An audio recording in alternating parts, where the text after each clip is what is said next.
just hit it. I know. I think that's the first time. I think so too. Hello, welcome. My name is Jackie. I'm Carmen. And this is the Knitting a Good Yarn podcast. Yep. We are a knitting podcast.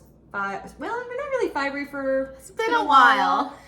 Knitting, not your average podcast probably, like in terms of length. We kind of follow certain things, but we don't do other things that other beautiful podcasts do, like editing and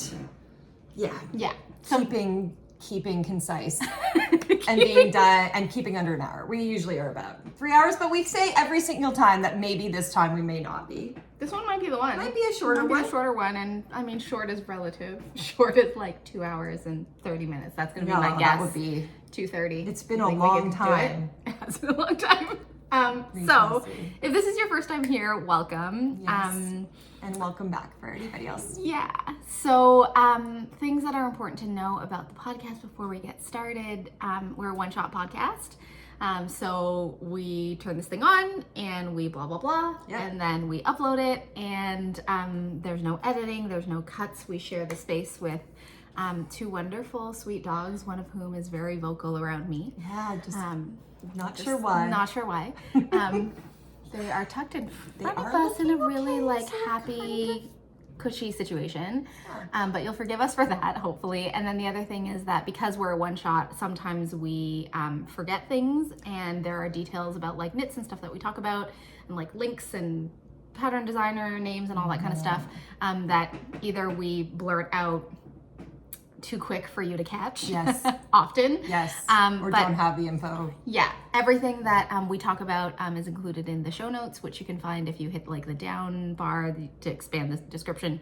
You'll find all the links to that. And if there's anything that's missing in terms of something we mentioned, just leave us a comment and let us know, and then we'll add to it. The comments or the show notes are now like a community affair because apparently the longer that we do this, the more things I forget to put in the show notes. And the more wonderful you guys are in terms of helping us out with like, hey, can you say that again? So there's that. We also have chapters so that you can sort of go like object by object or topic by topic to split up the 2.5 to 3 hours that we're here. Is there anything else?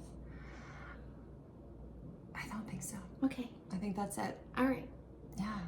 Okay. We've been a while. So we've been, I think we were trying to do around every 5 weeks or so. That was kind of the thing. I don't know how long this one's been, but this one's been long. And then the one right before was pretty long. Yeah. And that's because it's been chaos, I think, in both of our lives. See, I told you. Yeah. Okay, I'm just going to say it now. We are selling, we've sold. Okay, yay. Yay! We've sold this beautiful house that I adore so much, and I feel emotional even just talking about it because I love it so much, but it's going to an incredible family that I can tell loves it in the same way. So as of the next podcast, we're not doing a, like, don't worry, I'm not moving across the country. No. We're still together. We are. I'm moving a half an hour drive, in good traffic. I was like, at light speed? Half an hour at light speed? Like, it's half an hour when you come this direction. Okay, yeah. Like, close enough. Close enough that... close enough. We're still going to be together. We were saying we might be actually more organized because usually I just like throw everything in a bag and drive over in 15 minutes thinking, I'll like get things figured out in 15 minutes. And then we get here and we start chatting and we're like, what are we doing again? Yeah. But we'll have an additional half an hour on top of that or an hour in traffic. Or an hour in traffic. We'll see. But yes, very exciting. Yes. Very exciting. But because of that, the experience of selling in the current state of things was pretty awful.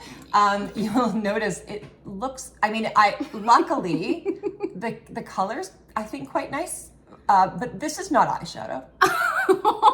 Those are rashes on my eyelids, rashes on my rashes, stress, almost no golfing, just constant showings every day, getting everything clean, getting the dogs out, coming back, disappointment, how is it possibly not selling, blah, blah, blah. So stressful.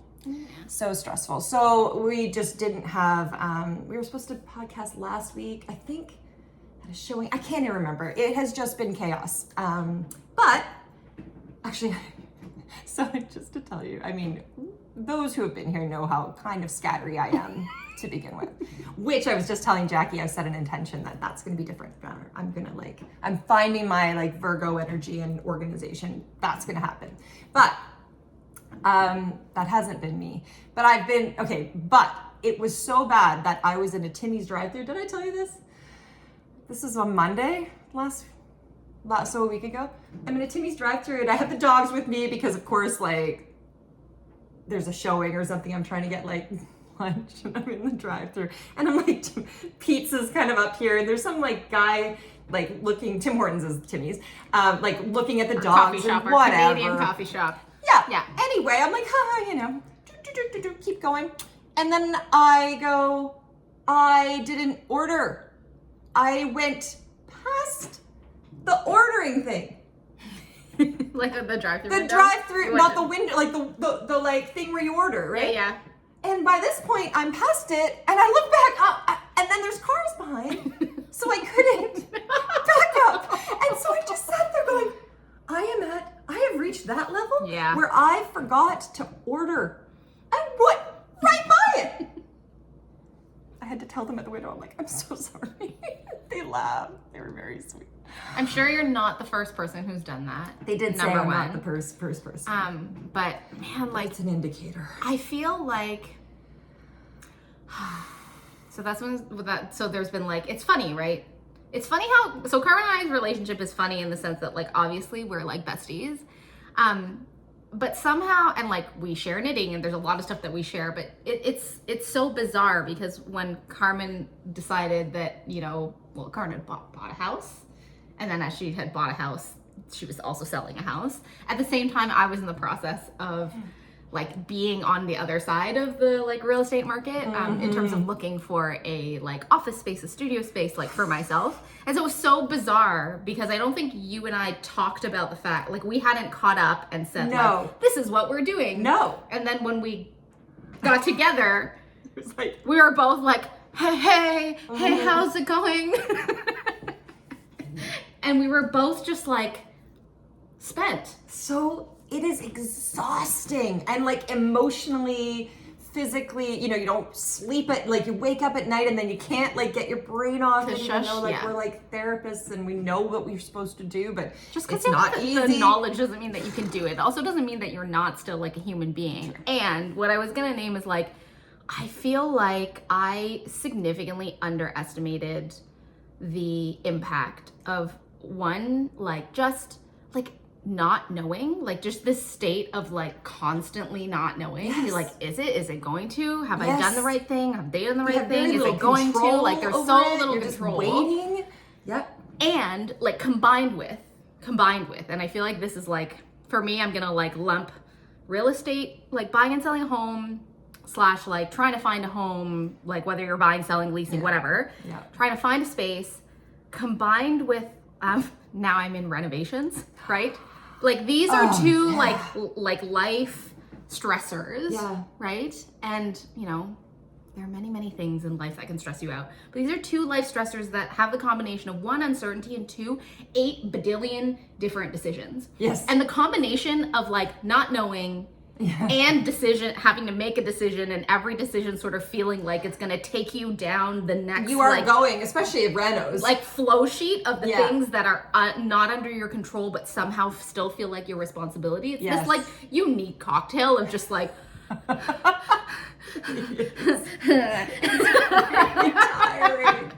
So no, I feel the impact of that hopefully will not be hugely problematic for our ability to articulate today.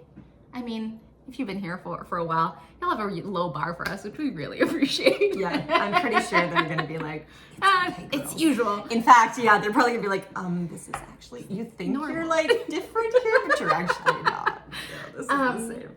But it was funny. There were many reasons why we were like delayed in podcasting. One of the reasons was I think for the first time since we started this podcast, I had the thought process, do we have enough to show in order to podcast? Interesting. Like not, yeah. And I think, you know. Probably because on your end, you're usually she's the production.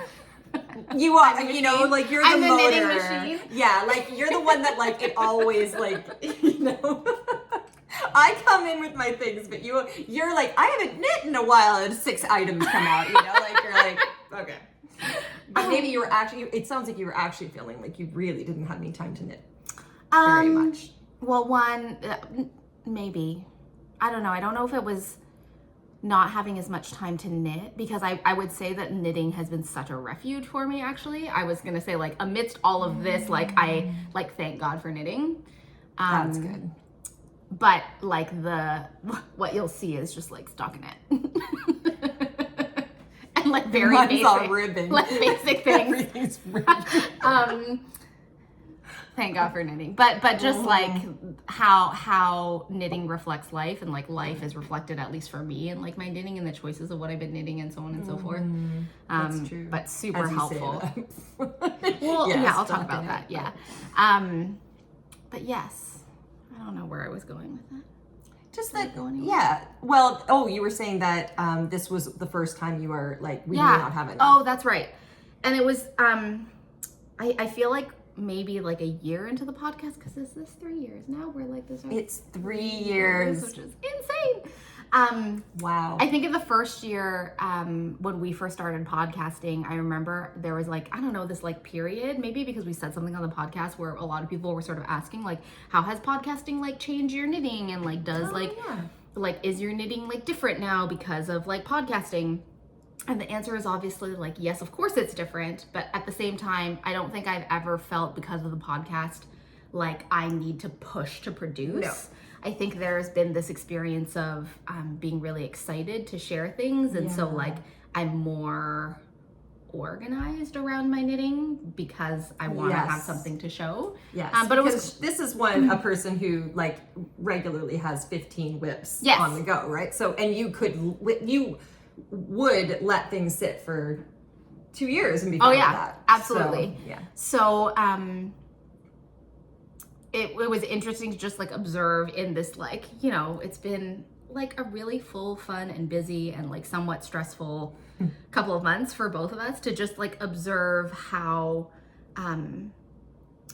my knitting's not so much driven by like I need to like finish things and show things, or even like I want to finish this object, you know, like I want the sweater or I want the shawl, but like really it's really underlined for me how much knitting is like, this is my thing that helps support me, and that I feel like that's the driving force behind the decisions around knitting. And I was really like conscious as I was like watching things not really come off my needles, because I was working on the most beautiful sweater of my entire life. But and there were a lot of decisions to be made. I was really conscious that I was like, I'm not going to let myself get into a production like funnel of sort of feeling like I need to knit. We need to knit for the podcast. Like we got to make it for the podcast. And I watched myself sort of like start to walk down that road of being like, I need to find something that's on big needles so that I like finish something, so that I have something to show. And I was like, no, I like it. like I'm not going to let that happen. And I feel a little bit like in the midst of like, at least, you know, my trying to find a studio space thing was kind of like stuff was moving really fast, then like exceedingly slow, then like everything was happening, and then like exceedingly slow, that I was like, every single time things were feeling really slow, I was like itching. I was just like, got something on, like get it done. And I was like, nope, I have to like let myself savor this like slow, drawn out, like waiting part of the process, because it's gonna be gone soon and then I'm gonna miss it. And you're gonna be like, I have to get everything done in 24 hours, 48 hours. I have 48 hours to start this out. Okay, cool. Isn't that like, you know, life as a human, it can be, I don't want to use the word cruel, but in kind of, you know, like it is not easy. It's kind of like, why, if you have this much stuff to do in a task or whatever, an event, wouldn't it be nice if it was just like stretched so that it was all like evenly distributed? But it is not. No. It is not. It's like too much and then not enough and then too much and then not enough sometimes. Yeah. In any case, blah, blah, blah. We will get to the knitting. We do actually have knitting to show you, but I hope that, like, you know, this like interlude just gives you an opportunity. I thought it was important to name because I think that a lot of times, like, you come on YouTube and, you know, like everything just looks so good. and Everybody's so just perfect. getting all their stuff done Yeah. and feeling totally fine. Like, I feel a little bit, you know, I think both of us as therapists are like, it's important that we be real and that like this be a place that is like full of like, you know, beauty and fun and introspection, but also like realness. Yeah. Which is always what we're going to be doing here. Yeah. In large part because y'all are so like loving and kind, and this community and this space is like, it's okay, like show up as you are. Totally. Just like I feel like our community is particularly real. Yes. And those are the people that get attracted to our podcast, and those are the people we want to interact with too. And so that's what we do. We love you. Do we think that the lighting is fine? Should I turn on the light, or is this, I mean, you can answer, but it's fine, right? It'll be okay. Yeah? Okay. I am thinking, movement-wise, that I want to just introduce this quickly, because then I'm going to be trying yours on, and then I'm not going to want to put it back on. Oh my gosh, that's so beautiful. Anybody who has been here will have seen this, but I can't remember what I said about it. Like, I can't remember. I think this was one of the ones that we like, you sneakily covered in 5 minutes. I think so. And I'm glad that it's getting extra time because it is the perfect tank for stressful moments. Honestly, I have to say, so I've been pulling this out. It's been very, very hot. We live in Southern Ontario. It's been like, for those Celsius people, like regularly 37 and then above. Like that's kind of, it's been sitting at 37 and hot and humid and gross. Yeah, so, plus humidity. Let's just like humidity. shout out humidity and what humidity does with knits. Yeah. Well, so I've been pulling out because I still want to wear knits, right? And I've been pulling out my summer knits from before, and I feel like I want to like give a little bit of a shout out to some of those ones. And this one in particular, this is the Gushy Garter tank by Park Williams, of course, because I love her. Park Williams. I love her. I did a Park and Knit as her handle, I guess. This was a test knit I did last year. So fast. How much was it? It was 93. So it was Superwash wool from Hello Stella. I don't think she makes these colors anymore. She kind of moved into more like new. Well, maybe she does. No, she's no longer. She is dyeing. She's dyeing and like she's gone into the natural dye game with like predominantly Canadian wools, and it's amazing because I think when she first made the transition, she had gone sort of not neutral, but like I think in when I think about like more botanically dyed, like more muted, she sort of was there, but her like more recent collections of her like Canadian naturally dyed stuff has like not gone back, but like is reflective of like the Hello Stella, like punchy, delightful, like I don't know. With the fluorescence and like, I mean, I love her. She's so cool just to begin with, like just a super cool person. Phenomenal human. Yeah. Artistic vision. We both are like she's an artist. You can just see. Anyway, so this was old. I had made my Birkin out of this that I gave to you. So it was Hubba and First Class, which were like one's a like kind of bright pink, and then the other one has more of an orangey undertone to it. But anyway, I held them. It was this pattern requires 2 fingering weight yarns held together. So I did like slightly two different colors, and it made a little bit of a marl. The marl is so good though. It's like pinky purple. It's like you have a purpley pink and like a hot orangey pink together, and it works. And it's so good. If you can, I'm like, hi. But if you can try, there's not really anywhere I can show you. But yeah, it kind of waves along. So and it's good. Quite lovely. The funny thing is, it's knit in the round. So actually, this is the one place where Garter is more annoying. I know. this looks like a seam, but it's actually a pullover. Yeah, okay, I thought I put it in inside out. It's just a slip stitch here, I think, up the sides. But yeah, so you actually have to purl, you know, but it was great. It was so fast. And I don't know, I just need to like say, there's so many ways that knit tanks can like not fit very well. And this one's so lovely. I mean, it's such a classic line. I also feel like, you know, Park is like, she's a brilliant designer. And I also feel like when I think about tank fit, like Garter's your friend. You know, there are certain stitches that are going to be your friend, and I feel like Garter is going to be your friend. Garter is, it's a good one. And I think I want to make it again. Obviously, this one's I have like a thing underneath here for another top that I'm going to wear after this. It's very cropped, but I think I'm going to make another one and like make a longer one. Yeah. Do you remember how much you used in total? Yes, 93 grams of each. So each. one skein, at less than a skein, okay, less than a skein of each. Okay, cool. Yeah. Anything else? I'm always looking for, I feel like I'm always on the hunt for patterns that where you can use like a single skein of fingering, because I have so many single skeins of fingering, and I think like many of us have so many single skeins of fingering because you like souvenir or whatever, or like, you know, your favorite indie dyer like releases something and you're like, that color, like let me that. So you know. And you can do it with, you know, variegated wool and stuff. I mean, that would work great. I also feel like Garter is a really nice stitch pattern for like fading. So if you had like, I don't know, in my mind, if you had like if you had 3 skeins of fingering, right? Yeah. You could probably get like a longer one if you did it as a fade. Yes. And because it's in the round, like it's gonna naturally fade itself. It'd be so cool. You could start with like double with the same. Exactly. And then move one in and then do that one double and Because 3 will give you like enough color. Yeah.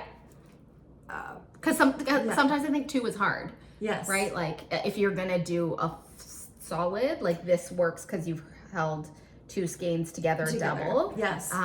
But I find that like if you're gonna fade, you need a third one. Yeah. Does that make sense? I do. Yeah. It does make sense. Anyway, I just wanted to give, and I was like, I don't know why I want to say this. We talked about it last year, but I just am really loving it, and I want to give it a little bit of Well, I came in and I was like, this cheery pink is exactly what I needed today. I was like, I'm so happy. Too. Yeah. And the dopamine knits and the dopamine like objects. Yes. They are real. They are. They're real. Nice. They feel it just so feels nice. nice. And you're right about the Garter. I think I'm feeling kind of like held.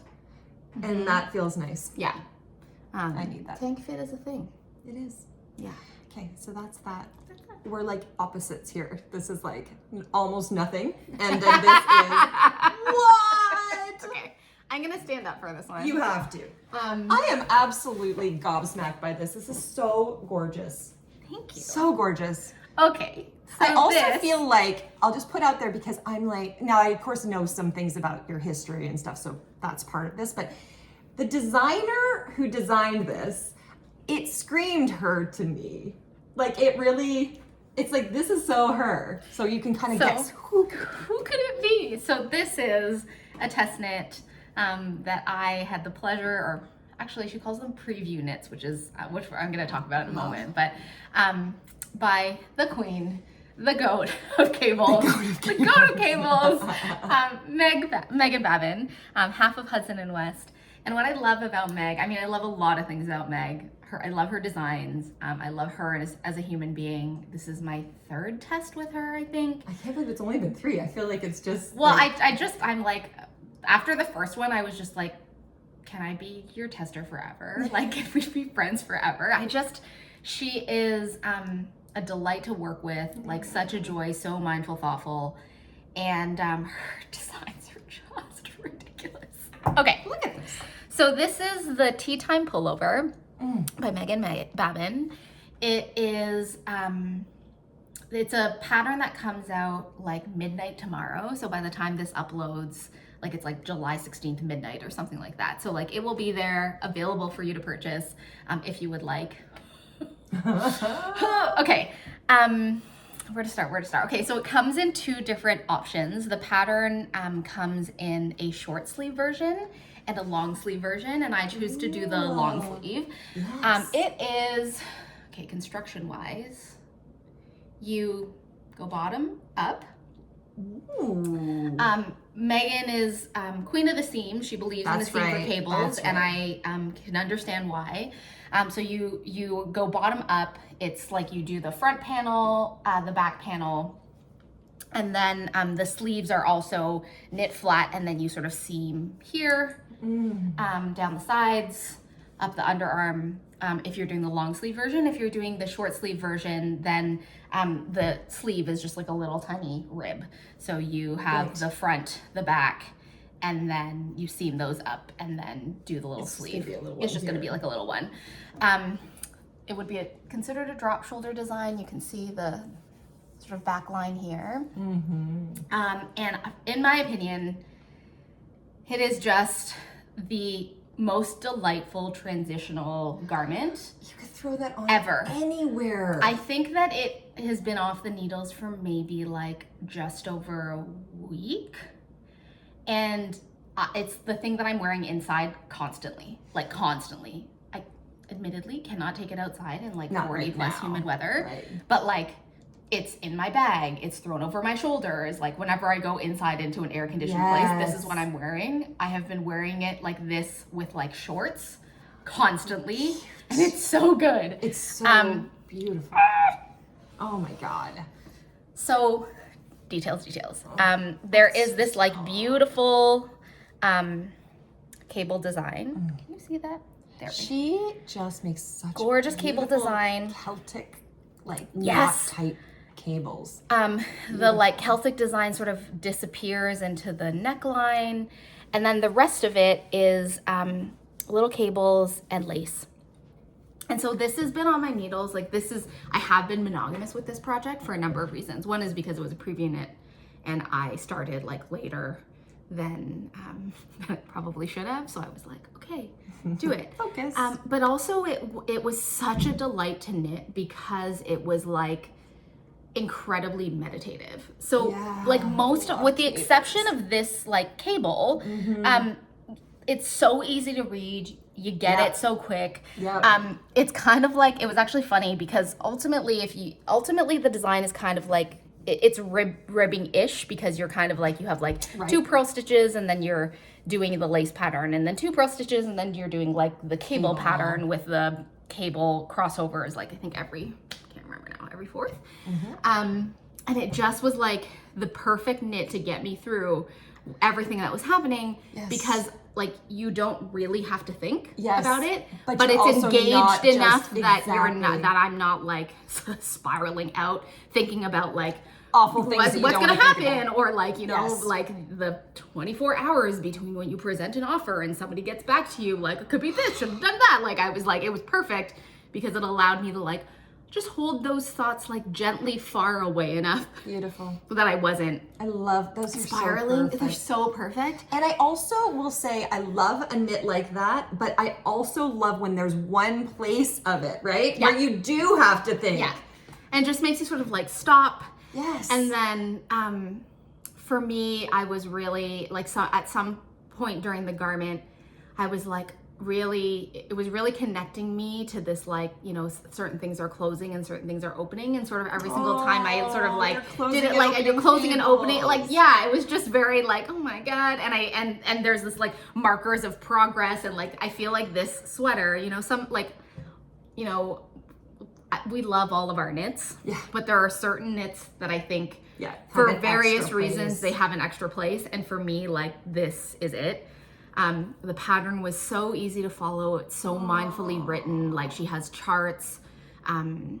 There are charts for the increase things. I will say, as I feel like I've been in like a V-neck phase. And I will say that the way that she has designed this, you know, your body is straight, but there are increases for here, which I think creates a really nice fit because I don't have too much fabric here. Which, you know, on some Yes. Vienna, like, right? Yes, I remember you saying this was maybe another pattern or something you were trying to mod to make that happen. Yeah, to make it happen. I just think it's really cute. I think and you can't even tell, right, where the increases are. Like, you would think in cables you might sometimes see it, right? But you don't. Like, so perfectly integrated. It's like a, it's a I-cord sort of, like finish, so your cables like move into the I-cord. I really encourage you, if you like the pattern, to check out like the Ravelry page, check out the other testers, because I will say once again, in terms of yarn choice, like, does this show the beauty of the cables as well as some of the other testers? Right.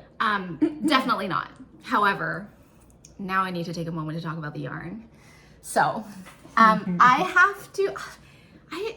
sometimes I think because we podcast and we have such a beautiful community that, like, I feel somewhat like medium in the know about like knitting things. Not that, like, you know, we know everything. No, but I feel like we don't. Yeah, people give us suggestions, and like, you know, we both consume a lot of like podcasts, and so I often think like, you know, I know most of the stuff that's out there. Okay, so somehow this yarn shop owner, like, completely, I like missed the boat on this. But our wonderful friend Melissa from Sonder Yarn was like, hey, have you guys heard about this unspun yarn that is coming from Millie from Tribe Yarns, who's based in the UK? She just created her first like yarn line for her shop, and it's 100% yak. And I was like, where is the shopping cart? This is ridiculous. I can't even tell you. I cannot even tell you. That's absolutely ridiculous. It's soft. It's so soft. It's buttery. The whole garment with all these cables is 200 grams. It's airy. It is just like, I can't. And so again, in the process of like life being a little like jagged, I was just like, let me like make something with this like soft, delicious, buttery, like, I cannot even. So I've been like really fascinated and interested by this, because unspun yak, like, does it stretch? Like, what is the elasticity like? Minimal. Okay. Okay. So part of there are a lot of sort of things going around in terms of yarn choice for this garment. I think a lot of this design, Meg often works with Deanna, who is amazing human. She owns the yarn shop Needles in the Hay in Ontario. She's lovely. Shout out to Deanna, who we had the opportunity to meet in real life at Knit City.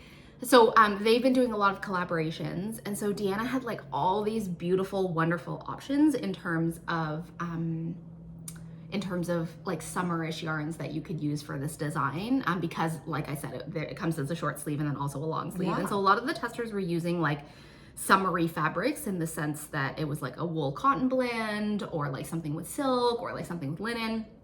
And I was very, very attracted to doing that, but also because I was seeing the sort of preview knitting pool, I was like, a lot of the yarns that I would want to use were already being used. And as a tester, sometimes I think like it's helpful. I wanted to see it as something else. Of course. And one of the things that I was thinking about in looking at the design is because it's cables, but there's also like this knit purl, almost like a ribbing kind of thing. My thought process and my previous experience of working with some yarns was I'm not sure how I'm gonna do working with something that doesn't have that much elasticity. Like over a garment that, you know, has a lot of cables in it. I was like, you're pulling, right? And you want it to have a little spring. Yeah, and also because it is essentially kind of like ribbing, your yarn choice is gonna make like a huge difference. Yes. So I had something like, I had a couple options in mind with like, you know, wool cotton, something that's high twist, something that's like more classically for cables.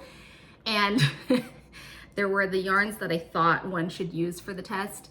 And then like just over there was the like just the little plates of the yak, and it was like they were like, hi, like I was just like, you're the opposite of what I'm looking for. But can I make it work? And was I ever shocked? I was just like, I'm just gonna throw it on set of I'm gonna throw I on love the it too needles. because it's bottom up. It wasn't like you really took a risk there, right? Because it's not like you could like try it on and see. No. But I did a swatch. I did like a generous swatch, and I was like, I'm just gonna try. I did a generous swatch, and I hit gauge on the first shot, and I was like, okay, like that's unusual for you. What? Like what just happened row here? 2? Yeah, row gauge was on. The stitch gauge was on. I felt like the swatch that I did was like this center panel with like a little bit on the side, and I was like the stitch definition. I feel like it's not showing on this screen, but I promise in real life, beautiful. You can it see actually everything. has great stitch definition. Yeah. I was like it's just meant to be, and I had the thought process of I was like, if I'm gonna be working with something that doesn't have like a ton of elasticity, I could either be doing like linen, silk, cotton, or I could just spring for 100% yak and have the most luxurious sweater of my life at the end of it. But it doesn't look like it has no elasticity. Like it looks like it actually, yeah, it's kind of amazing. I'm quite impressed with it in the sense that like I do think that it has wonderful stitch definition. Yeah. Like once it's knit, it has elasticity that holds the that I think holds the pattern together. It holds the structure, like it's enough structure for this pattern.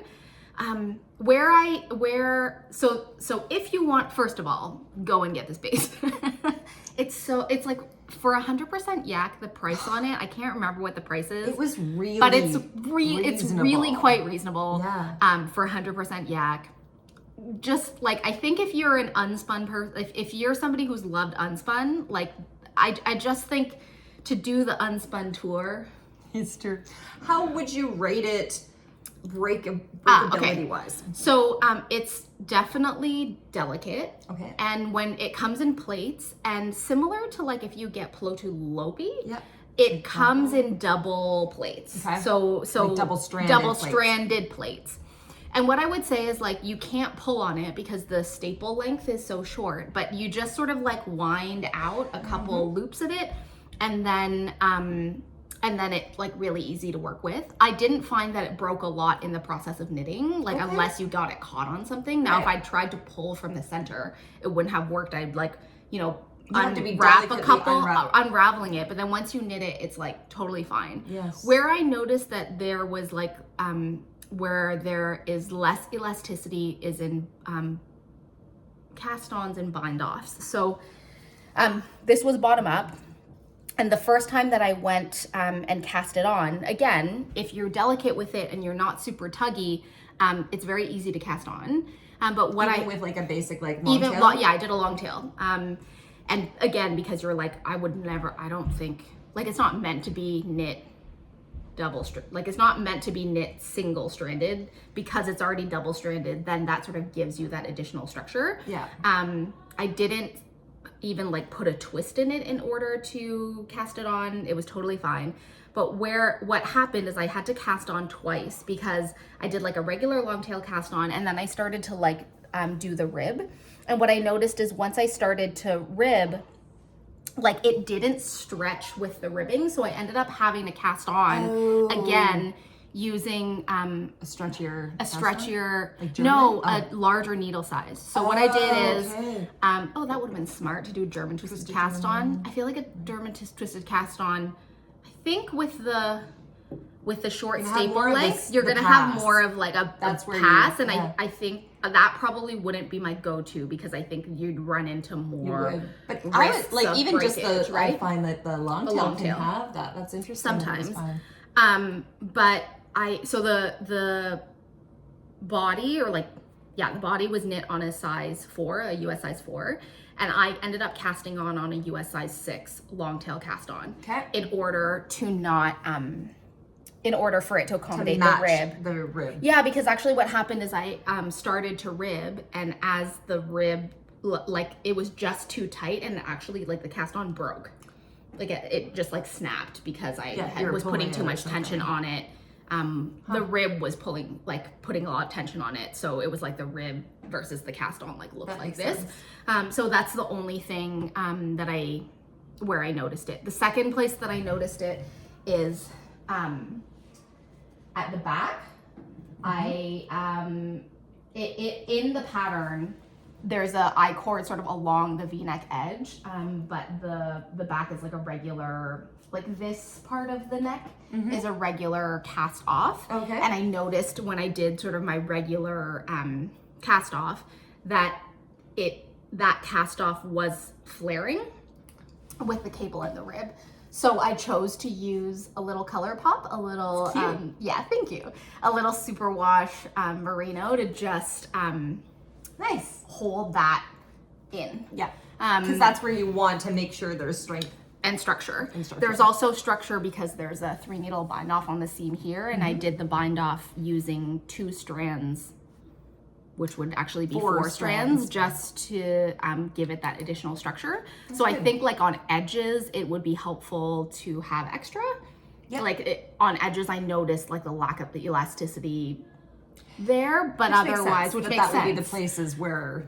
Yeah. And so just to add a little bit of structure, but otherwise I feel like, you know, the actual fabric itself, once it's knit up, it's magic. It's magic in the sense that like, I think it just stays, you know, like I have all of this lace and like, I'm not worried at all about like, you know. No, it really looks like it's spun. It's amazing. Like it really, I'm shocked that that's unspun. Right. It's amazing. It is so, and you know what it doesn't have is very much halo. No. So like Nutiden and other unspuns will often have just like a beautiful, like, you know, not that like, you know, that's beautiful, but this one has no, I barely any halo at all. No. That's what I mean by it just seems like it's a spun yarn, but not. And what I appreciate after like, you know, my like, you know, 14-month love affair with everything mohair is soft that isn't fluffy soft. Yeah. Like it's a very specific kind of softness that is, for me, is like reminiscent of cashmere. Yes. But even softer. It's softer. Like they're just like, you know, what's prickle? And like, it's not coming off. Like it's not, you're not leaving this anywhere. It's phenomenal. And that's really the other thing that I will say is like, it's really lovely to put on something and it not shed on stuff and still be so buttery. Even knitting, it would probably be nice. Like it's not going to get all over everything. And yeah, it was lovely. It was meditative. I feel like the finished object is like, you know, this is top 5 epic knits that I've done 100%. Like it was one of those things that as a person like sitting and not owning this and seeing it, it was like, I'm hurting a little bit. Like I really. You want to try it on? Yes, I do want to try it on. And I also want to knit it. It's so good. I've got so many things to knit. But that feels like something that would be a good option for me right now. Like, well, additional. There's so many things. Here, take this up. Thank you. Oh my gosh, it is light as a cloud. Wow. Carmen! Frig. Yeah, I want it. I love this kind of shape. The shape is so good. This is like, you know what? This is like I wish I was a ballerina and like was leaving the gym, you know, like after like whatever they called it. Is it a gym? I don't know what they call the studio. And then I'm throwing it on. Like, I feel like this is a dancer sweater. Look at this neckline. The neckline is so good. Talk about the fabric because like, how does it feel to you? It's like gorgeous. Like what are the words? It feels like silk. Not silk, but it has a silkiness to it. It's not like it's got a sponginess to it. I don't know how it doesn't have a lot of elasticity, but it doesn't feel like that when you're wearing it. It's so beautiful. I love this.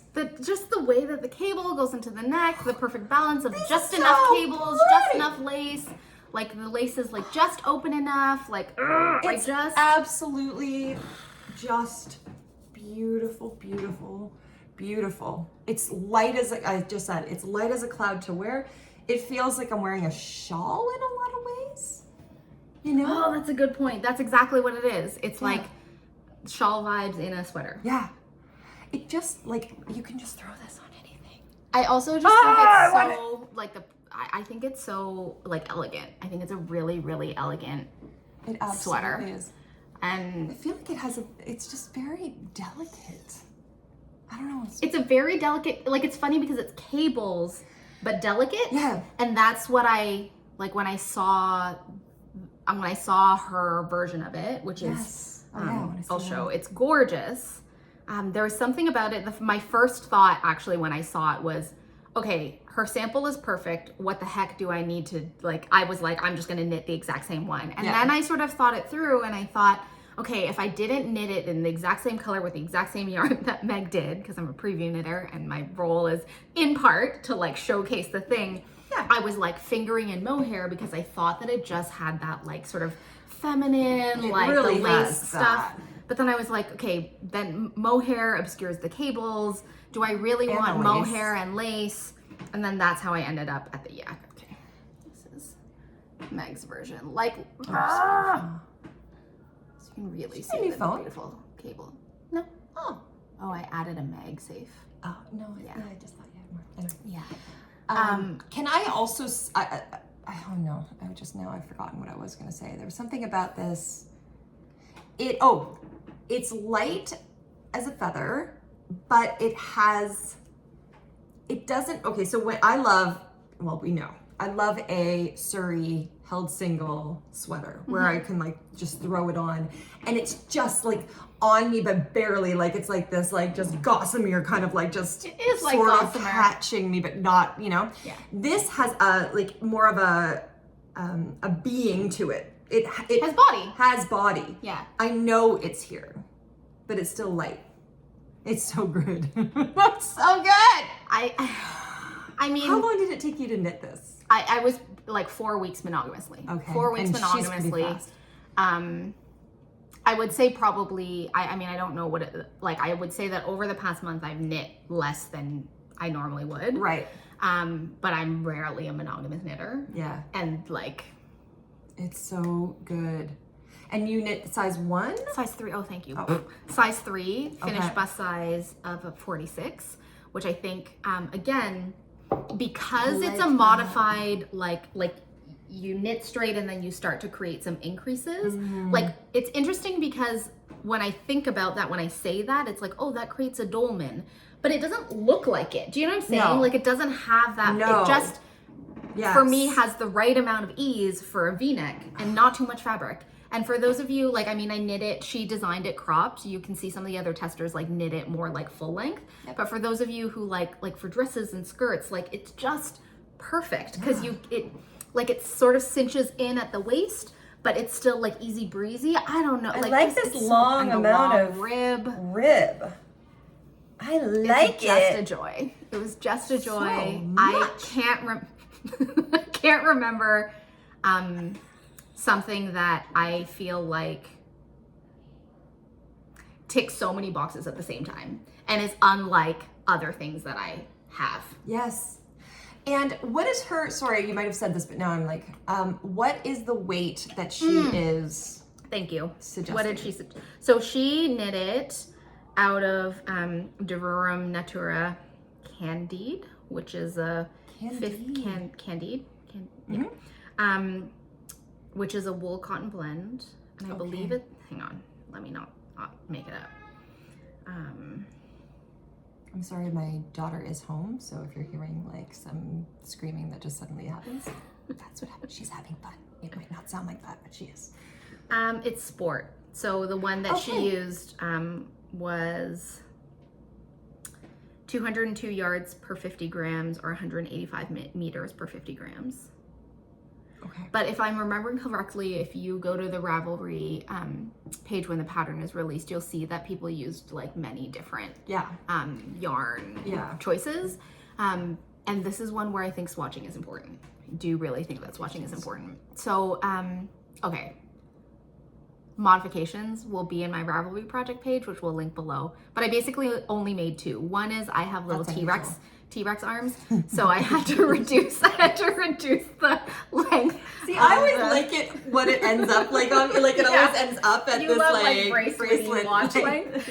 But because you're knitting the sleeves flat and then you're seaming them up, again, you need to sort of like know your measurements. So I shortened it, and what I ended up doing is like casting on the number of stitches that is in the pattern, and then ending at the same number of stitches as is called for in the pattern, which means that I did the increases more often in order to get the right length for me. And then the other thing that I did, Carmen, if you can, the other thing that I did here is, like I said, there's this like little I-cord, which you can see is in the yellow, because I really am not done with the color yellow yet.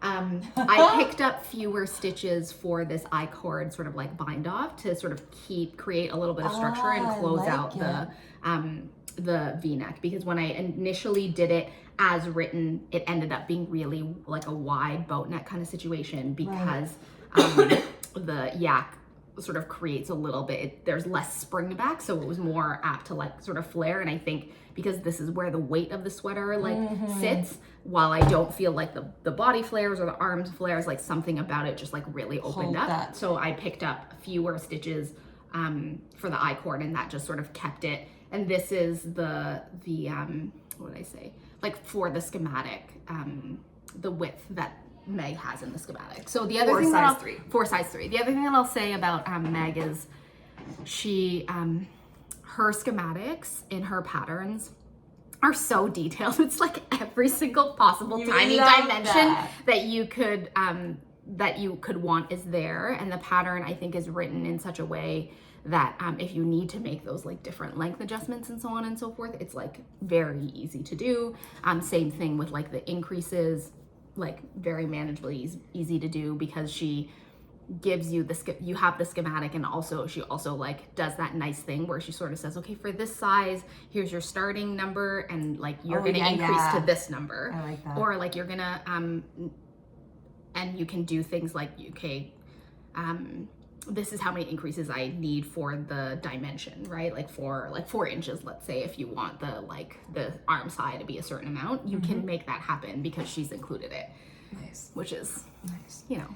And just for others, like when you're saying you changed this, you really only changed it because of the wool you were, like the yarn you were using. I think, I mean, we talked about it sort of in the tester chat. I think that there were a few people who sort of mentioned that depending on that, they were finding it, that because of the yarn that they were using, they were finding that the neckline was quite open. And so really easy to fix is just pick up fewer stitches on that sort of back neck, and it'll keep it, it'll let you actually, I was thinking like, it'll allow you to adjust it to a certain degree. Beautiful. For the V-neck. I think the V-neck depth is a good one, is the other thing that I'll say, because, you know, it's important. Which, as we know, we've talked about how like that can make or break a V-neck sweater. A V-neck sweater, both in terms of its look and also practicality. Right? Exactly. So love. Oh, it looks so good on you. It really, really does, Jackie. Yak in the Buff by Tribe Yarns. Yak in the Buff. Yak in the Buff. 100%. Isn't it so clever? She's awesome too. She is epic. She's not swimming. She's rowing across the Atlantic. Like the most badass human being in the entire world. I'll link all of Millie's stuff down below. The little neon yellow was a little bit of a nod also to Millie, who just like neons are her life. She knit this gorgeous sweater. I can't remember the name. It's an airy design. This gorgeous sweater in the yak with these like hot pink pops, and I was like, oh my god, just like these little things. And so I mean, like a gray, in this gray, like in this gray, she did it. Like, she did it in this. Okay, hang on, let me find it because it's so good. I love like a gray with a neon. I did all of my seams in I did my seams in hot pink and and neon yellow. Cool. Cool. Because I wanted that like little, I don't know, that little pop, and also it was easier to use a spun yarn for the seaming. Yeah. You should really always do that. Like, you should usually not use an unspun yarn. I mean, it's doable. I think it just makes it harder. Yeah. And like especially if you're mattress stitching, like so all of the seams there, it's mattress stitching along here, and then 3 needle bind off at the top, which is super easy. I've said it before, but I love a mattress stitch. It's incredibly satisfying.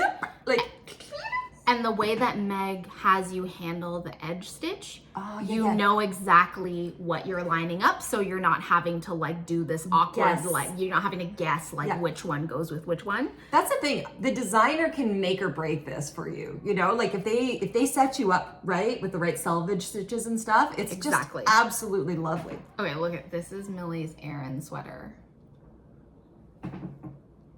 with the pops of the pink. Like, yes, it's so good. It's so good. Can I also say, because I ordered from her, and this was before I knew anything about her, but I still haven't cast it on, but I have made my swatch for my fungus shawl, and I say this to Jackie because she's not allowed to cast it on until I do, and I almost did it yesterday, so it's going to happen soon, but I feel like I need a little break from ribbing. Well, it's moss stitch, but it's the same kind of thing. Anyway, I had to order a particular yarn, like it was the only place I could get that particular yarn combination. I think it was the trio or something.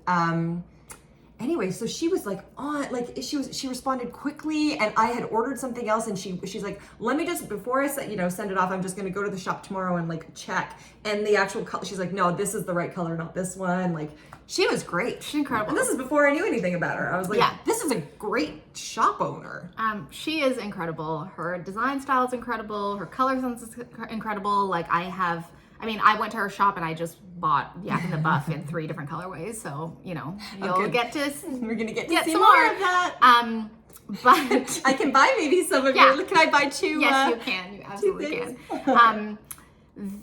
And like what she's curated in the shop, at least for like those of us in Canada, I guess, I'm like, I don't know what this is. This is incredible. Yeah. She also has like undyed yak and like dyed. Oh my God, it's just like so good. So good. So good. Yeah. One more thing I want to say wearing this is that I get very hot very easily, as we know. Part of the reason I started off with this, because I'm like, I don't want to wear too much sweater, I'm so hot. I'm not feeling hot. Like, I'm feeling actually very comfortable in this. I knit it with the intention, I was like, this will be a great fall sweater and a great spring sweater and a great, like, you know, I don't know if when it's like -30 outside I'll be wearing it, but like I think that the temperature that I end up with is like actually more all season for where we live than like the wool mohair sort of things, and I'm shocked at how much I've been wearing it like in the dead of summer. This is it. And I thought, okay, maybe it's Kiviat I'm thinking, but like that, like these are warm, like they are warm fibers because it's the undercoat of the, like it's a don't know. I don't actually know about that. I think it's the I don't know, undercoat. Oh, like they have to remove guard hairs or something? Yeah. Kiviat is the undercoat. That one feel definitely like yak is yak though. Yak is the outside? I think it's just like they shear them. I don't know, friends. What do they do? Oh. But like, you know, they say like alpaca is warmer than wool and you know, whatever. And the it's supposed to be pretty warm. It's pretty warm. Yeah, but I don't feel it. But I don't feel it. And I think also, I mean, it's the whole thing is lace, which I think helps. Well, it's not all lace. It has lace. Yeah. But I think there's there's eyelets everywhere. True. Yeah, there's eyelets even within there's eyelets in the cables. There's eyelets everywhere. But and a nice like wide ability, all that heat to dissipate itself. But I do think, you know, cable and lace it's like a look that I've loved forever and ever. Me but too. I think you have to find the right combination, because in my head, like let's say I were to be using like 100% wool plus mohair, right? I feel like I would be too hot and too cold at the same time. Yes. You know what I'm saying? Yes. Like you had a top. Yes. Did you have a top or a sweater that was like had lace arms and you were like, I never know when to wear it. I couldn't wear it. It made me colder. Yeah, like it was weird. Like your core, but like I feel that's why I sort of landed on this. I was like, it's the perfect. It really somehow it's the perfect temperature. I know. I think it's the eyelets all over. Like I think an eyelet all over is a great. I'm thinking about my like eyelet drop. It's like great. Yeah, you need the same temperature through the body and the arms. Just don't want differences. Yeah. Go get the yarn. Go get the yarn. Go get the pattern. So worth it. So worth it. So worth it. So beautiful. God, it's gorgeous. I mean, I'm so proud of it. You should be. I'm so proud of it, and I will never take it off.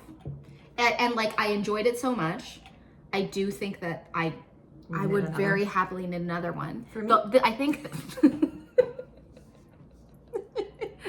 like, you know, I often say I want to make a second one. Like with everything, I love a second whatever. Yeah. I think this one is the one where I'm like, I want to knit a second one because it was so delightful. But I don't know that I can get that. Like, I don't know that I'm worried that the second one will be like the second crappier sister. Like, you know what I mean? Or you just make it exactly the same. And then give it to you? Completely. I feel like of all the times, Jackie, you've just told me why you should knit it for me because you don't want it. After. I love you a lot. April. All right. We will enter into negotiations. I'll make you some socks. That's about the same, right? What do we think? For the sweater, how many pairs of socks does Carmen need to knit me? 6? 5? 4? Oh, it was such a joy. It was such a joy. It's so beautiful. Oh, I will say, man, the other thing that this knit taught me is like your needles matter. Because I will say that I went somewhere. I was like away from home. And for whatever reason, I had like swapped my chow goose for another set of needles. And I noticed, so in the 3 days that I was away and I was knitting with not my chow goose on this pattern, I actually sustained my first knitting injury ever.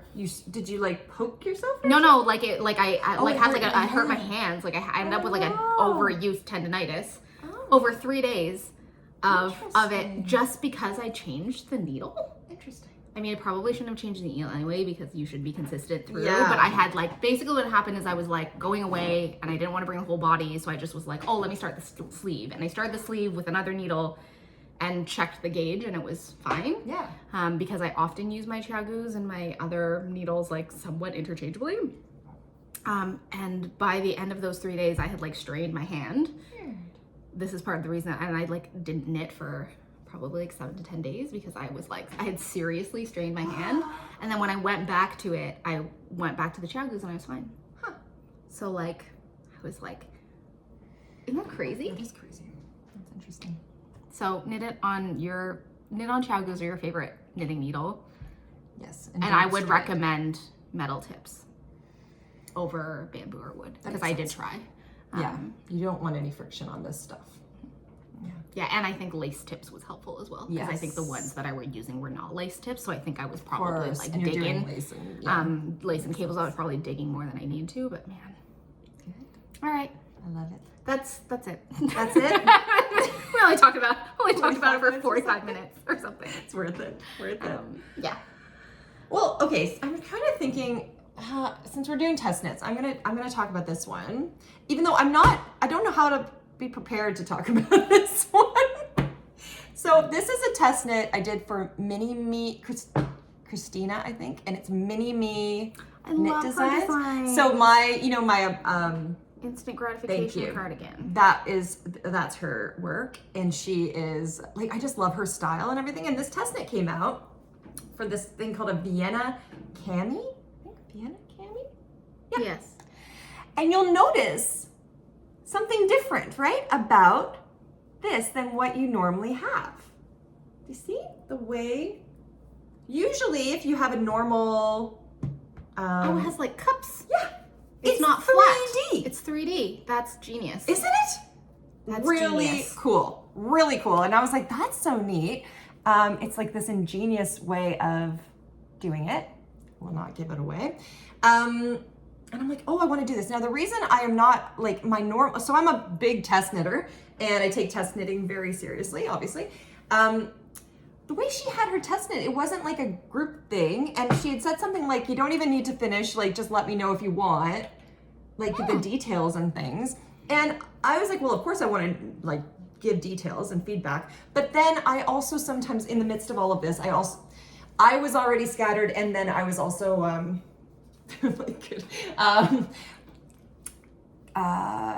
usually usually there's a reminder of, you know, like that the pattern's about to be released, or this is the deadline, or here's the like form. So none of that happened. And so then I was just like on, and then the scatteredness, I was on Instagram, and then I saw like, this is released. Oh, it was either that or it was on my, cause I'm on her email list thing too. Yeah, mailing list. Anyway, I was like, oh shoot, like I haven't gotten myself all like together for this. And I'll show you, okay, this is my, what do I want to say about this? It's beautiful, I think.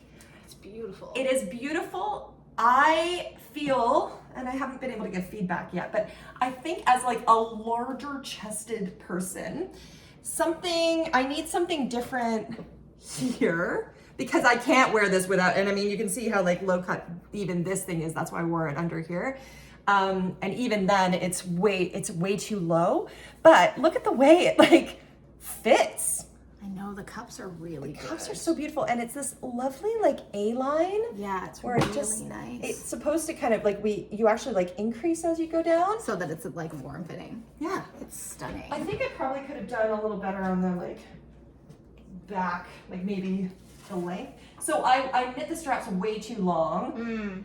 And she has you like block it all before you do it. And I was supposed to 3 needle bind off this, but I ended up just like sewing it in, just because I was like, meh. 3 needle bind offing the strap connection? Yeah, so you keep your straps open on both sides. Okay, gotcha. On little like, you know, I just had them on little locking stitch markers.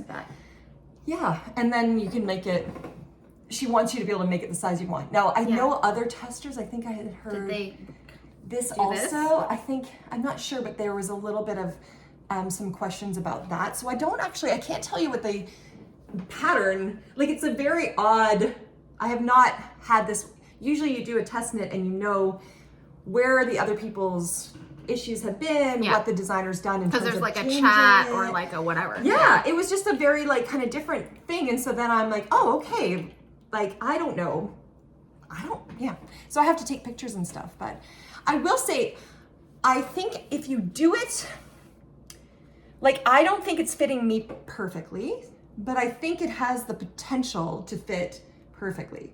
What do you think you would change in order for it to fit you the way that you want the garment to fit on your body? I think that the size of this is okay. This has to come together a little bit more. Yeah. This has to be raised. Could you do that with straps? Can I come behind you? Yeah. The short straps. The problem is where you can, but the problem is where the cup is. Yeah. Right. So it kind of has to shift, I think, because this starts to ride up. Right. So it's almost like the cup length needs to be longer. Yeah. Right. I think so. I think that's it. It has to be a little longer, like there. It's kind of like bust darts. It's like you need more fabric from here and here. For someone who has a larger bust, you need more fabric here and here. Yeah, like this part from here has to be wider, wider for me. So do you wider or longer? Or longer, I mean, like not wider. Longer. Yeah. Like it's almost like how do you knit it? How do you knit it? Like what's the construction? Do you bottom go bottom up? Yeah, you do bottom up, and then you make. No. You cast on here. Okay. This is bottom up. The cups are bottom up. Yes. So you start here and then you create this, which is stunning. It's so beautiful, and you have this really like lovely little 3D, like yeah.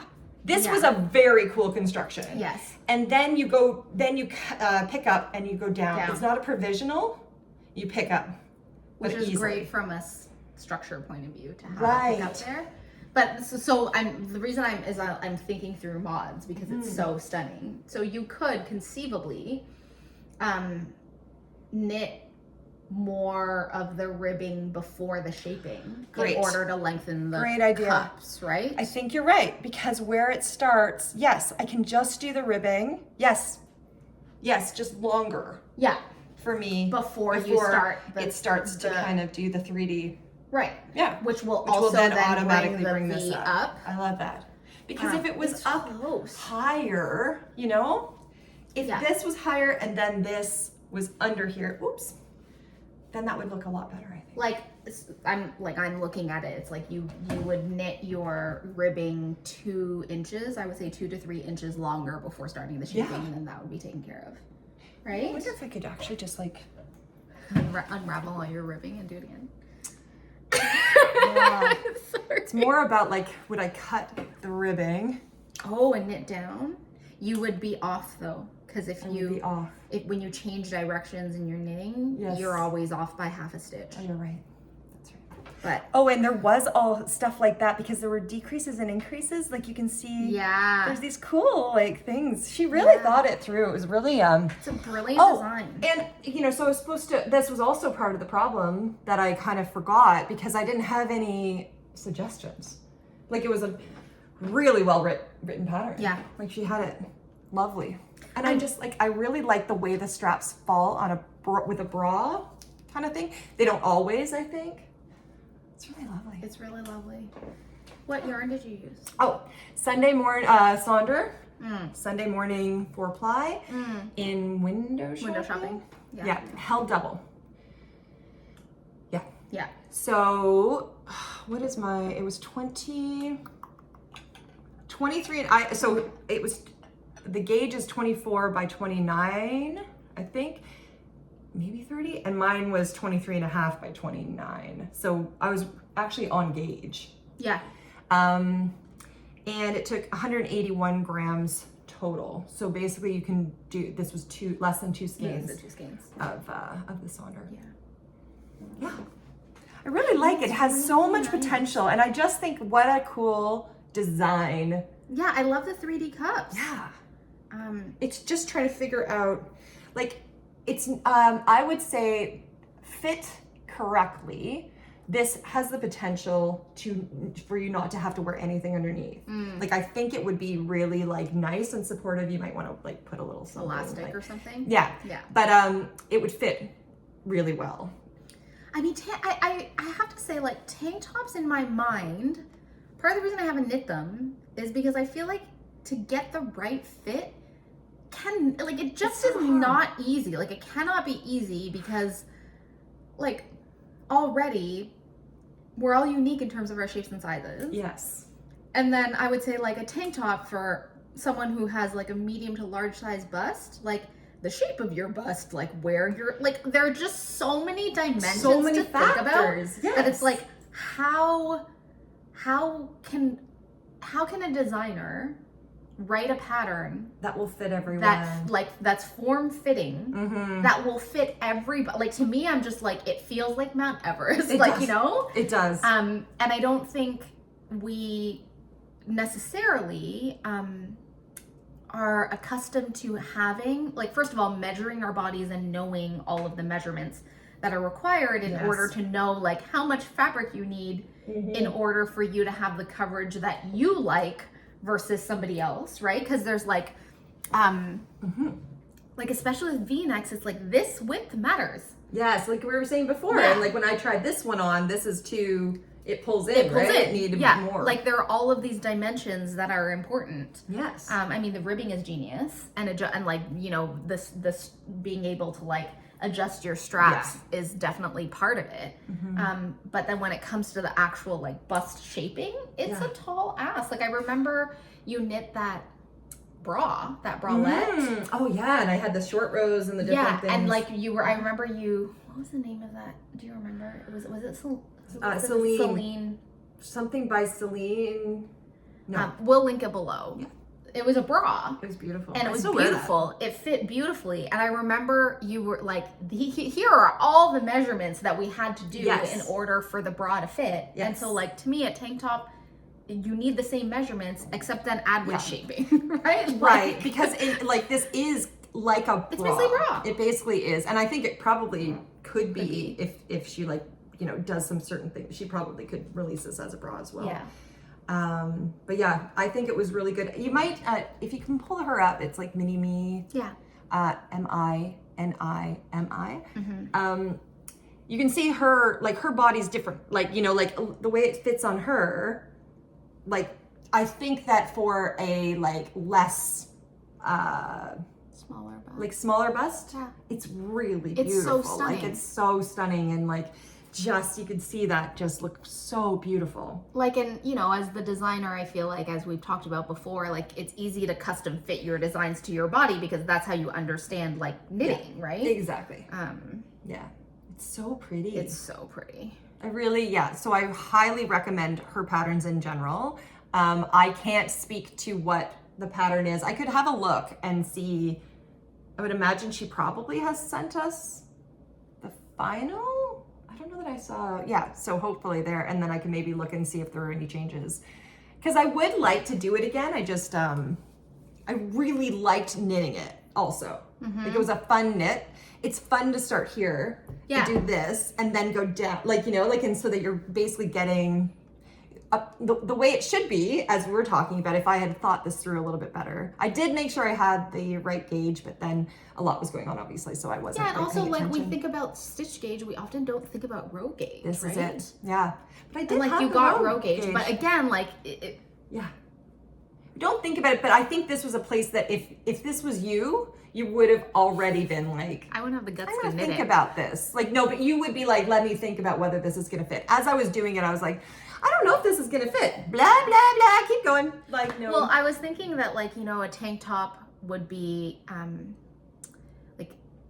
like we all on sweater fit, like Andrew Mowry's always like, find your favorite sweater and just knit the sweater to like your favorite sweater dimensions. And I feel like a tank top would be a really good idea. And I was thinking about sort of saying, oh, like if you had a like V-neck tank top that you liked. However, I don't think you could do that with this design because this design has like the 3D, and so you can't just like flat it out and make sure that it matches. But oh my gosh, it has so much potential. It does. I also feel like it would be so cute to knit like cropped to wear with like high-waisted skirts as like a little like almost like a bustier kind of like top. So cute. Like, yes. I think it has so much potential. It's not fitting me exactly right, but that's more about me than I think it like objectively it looks beautiful, but it doesn't fit the way that you want it to fit, and like that's why we make our own clothes, right? Like that's the benefit of garment making. That's right. I don't know. I'm still here thinking about like, I think this could shorten. If you shorten the straps. I think so too. And then if you like seamed this here, I think you might feel more held in it. Yeah. Because I think, you know, as someone who also is like me, like has a larger bust size, I think sometimes there's two things. One is like, it just feels too busty. Like I don't feel comfortable because I just feel like the girls are out. There are a lot of girls are out. Yeah. But there's also sort of a sensation of like of wanting to be held in it. Yeah. So that like your girls aren't actually gonna fall out, but they feel like they're gonna fall out because like everything is just falling out all the time. Like there's just not enough like structure. That's why I needed to wear like a much more structured like tank underneath this, because it was like I can't just go around with hardly anything. I don't. So I think like, and this would be an easy mod, right? Like, the straps, I literally just seam this together. Yeah. Like already there, it feels like, do you feel better held? Totally. Yeah, totally. It's the other thing about wool is that like it's stretchy, which we love. It is good. Yeah. Do you want to try it or Well, I'm like looking at it. I'm like, oh, my girls are gonna be. I think Put this back on.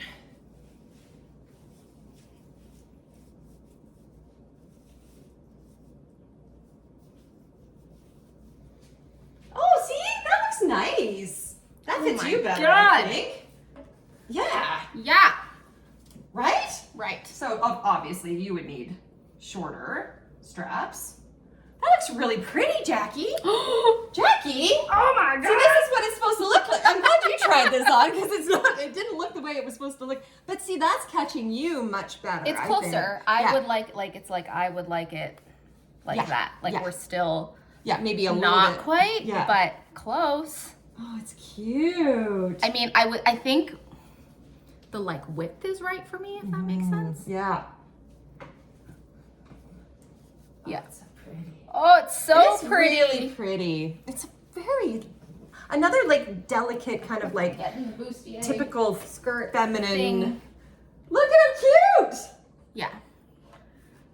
Oh, you should really consider knitting this. I am totally considering knitting this. Absolutely. There's no way you could fix, like, because I will give this, because it's not, Thank you. Yeah, like, if you could make this fix. I need more, like, see? Yeah. I still think it's... Yeah, it's still just a little like, bit. both of you, we just need more fabric underneath. Underneath. That's all it is. It's I just, think you're for right. me, I would also probably do the side seams. Yes, for sure. For me. That looks, hey, I just feel like it looks a lot nicer here for you than Thank you. it does Like, with me. the way this lays is like, it's Really like pretty. when we're talking about width, like it's the right width for my upper bust / shoulders. Okay, well, Carmen. Yay!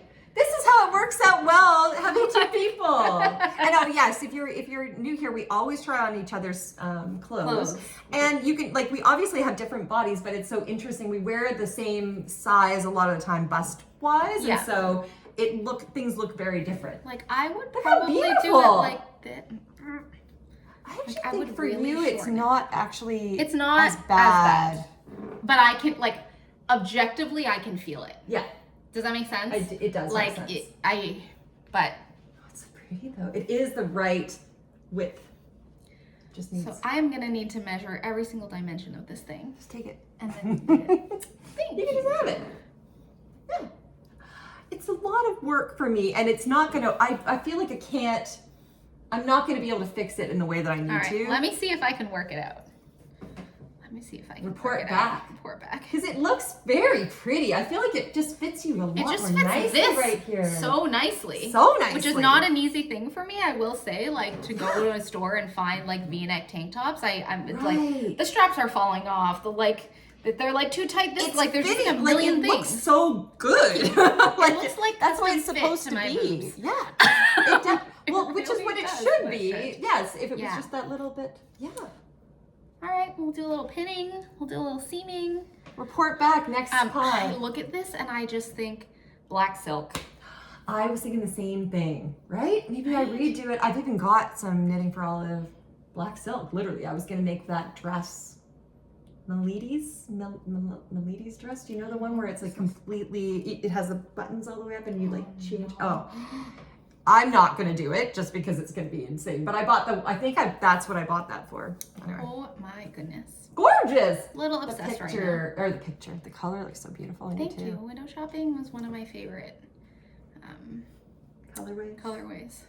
Jackie, I'm so glad you tried this on. Thank you. Okay, we're gonna have to, like, when I do pictures and stuff, like, I mean, I'll put it on pictures. Ravelry and stuff, but it would be good to have pics of you because I think it's showing much more like, oh, you can keep that the way it should be. Oh, I put this on because it's one of my favorite tops this summer. So beautiful. The Study Session Tank by Samantha Guerin, which if you want all the details, I talked about extensively last episode. I'll link it below, but it's available now. Yay! I can't wait to knit this one too.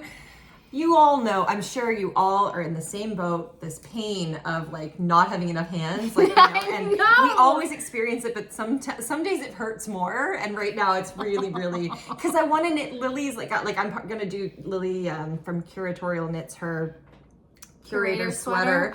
I'm in the, there's a cowl? Thank you. A cowl going on right now, and I'm part of that. But I need to cast that on, which is of course what I want to do first and do that. But then I'm like, but I also want to cast this on, and I have my fungus shawl, and I want to knit this. No, there really is not enough time for all the knits that we want to knit.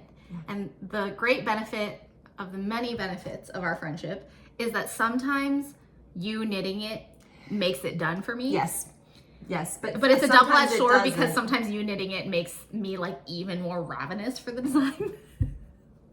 That is occurring right now for me. I want that so badly. But are you still thinking about knitting like summer things? Yes. Yeah, I feel like I'm done. Oh. I feel like, well, not done. I feel like, but for me, the idea of knitting a tank top now, I feel like, what's the point? Because by the time I finish it, I'm going to be outside of tank top weather. Which is hilarious because by the time you finish it, like if you actually get back into your regular knitting, it's done. It'll be done. So it's Maybe not the true. Gushy Garter Yeah, you'd have this one I done. really want a second one of this one too. I know. I want this one in black. Where I'm teaching, I'm now teaching and I'm teaching full days, and because it's in the middle, it's in a building where there's like, it's gorgeous, like we're up high and lots of windows, which of course is, so you can see all over Toronto, but that also means lots of like light getting in, and it's just so hot that now I'm thinking a lot about lighter clothes. You really need, need yeah, because it's still air conditioned, right? It's air conditioned, but it's not like, not enough. I literally have a fan right on me, and I'm still too hot. That's also things that I'm learning around renovations. Light matters. Light impacts your freaking temperature a lot. A lot. It does. A lot. It's beautiful and wonderful, and it also means that you need to be able to adjust all the time, because comfort is key. Comfort is key. Comfort is key. All right. Cool. What's your next one? I feel like, hang on. Like it doesn't go with the top anywhere. 1 second. Outfit change. These are these moments. Jackie's getting changed, and I just want to say thank you to all of you and your beautiful comments. And I'm trying to get back into responding, but you know, we say this every time, but just so you know, we both read every single one, and it brings just unbelievable joy and excitement for us, and we've learned so much from you, so thank you. Okay, so what I'm gonna show in a second is I feel like I'm having deja vu, because I think we've already talked about this, but I don't remember if you weren't done. If it's that, you were trying to decide what to do. Yes. So what this is, I'm like, I don't want to call it a finished object.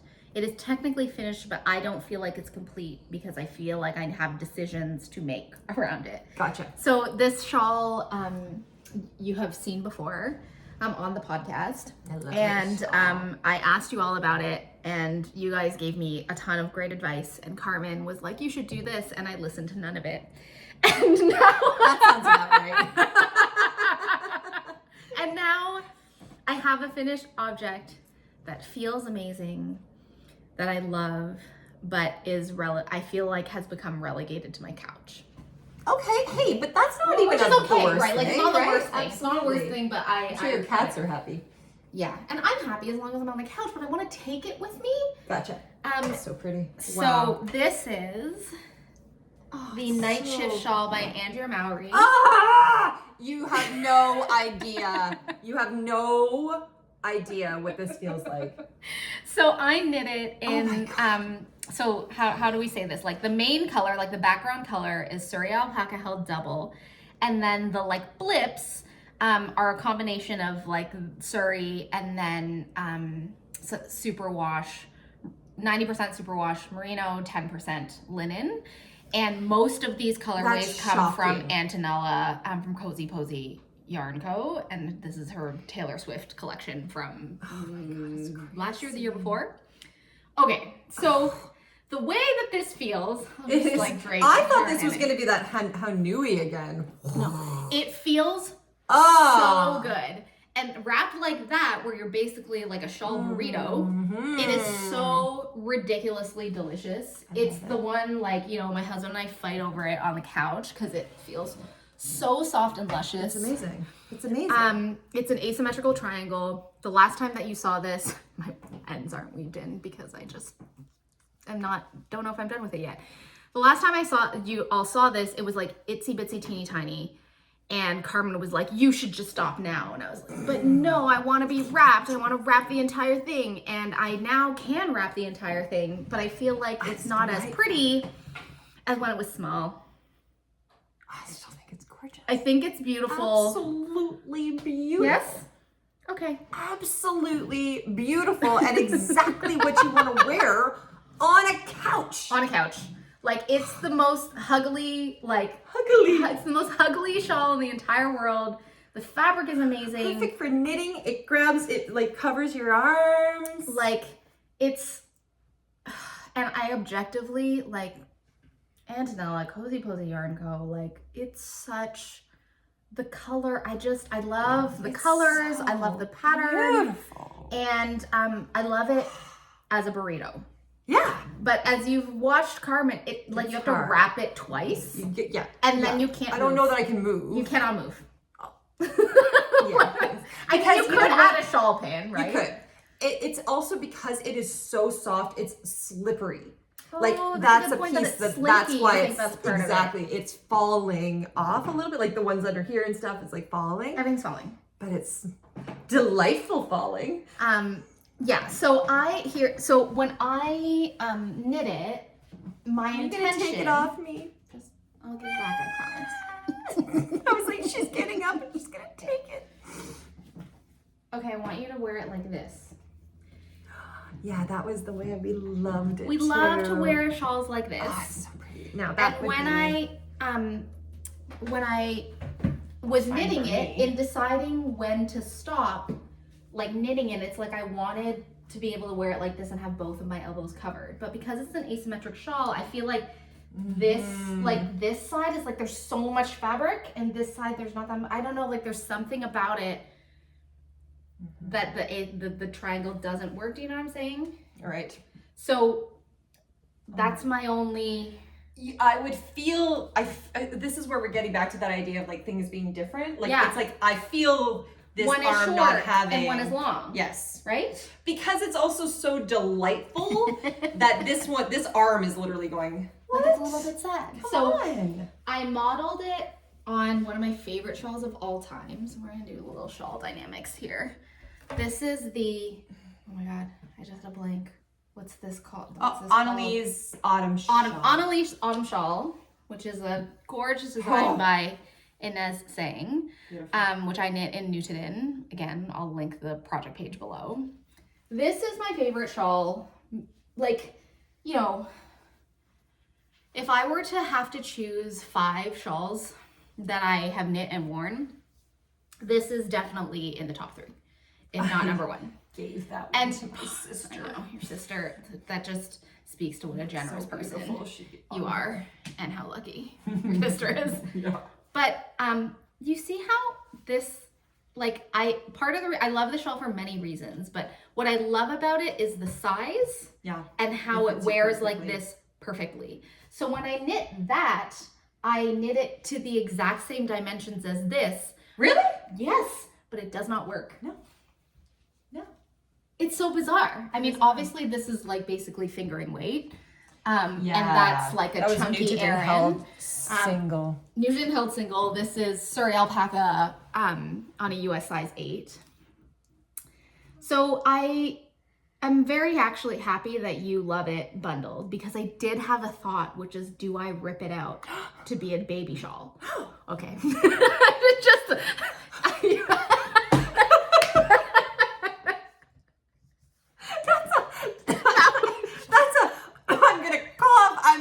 I'm almost like killed by the idea. I felt like you actually got hit by a bullet. I literally just inhaled my own saliva. I was like, what? No! Crazy. Because it feels it looks so nice on you. It does look pretty. I mean, this is the thing, like it's all about function for particular purpose, right? Mm-hmm. So yes, see, like I move and it falls. Like, but if you're just on a couch and you're knitting and all you want is just something absolutely gorgeous around you, why not? Yeah. It's so pretty. There's a part of me that goes, this is too pretty to be relegated to home. Like, but it's not relegated if we see it that way, right? Yeah, it's you're not relegated. Yeah. Right?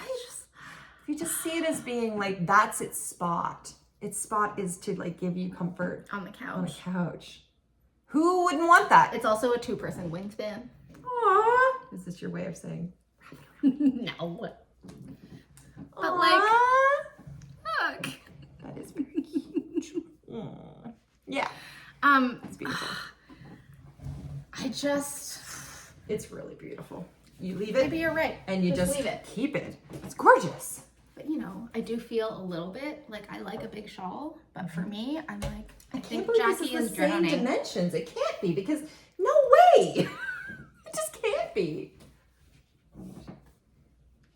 Oh my God. I think it's wider in the end, but it's close. Like lengthwise, because it just seems bigger. Oh my God, yeah. What the heck?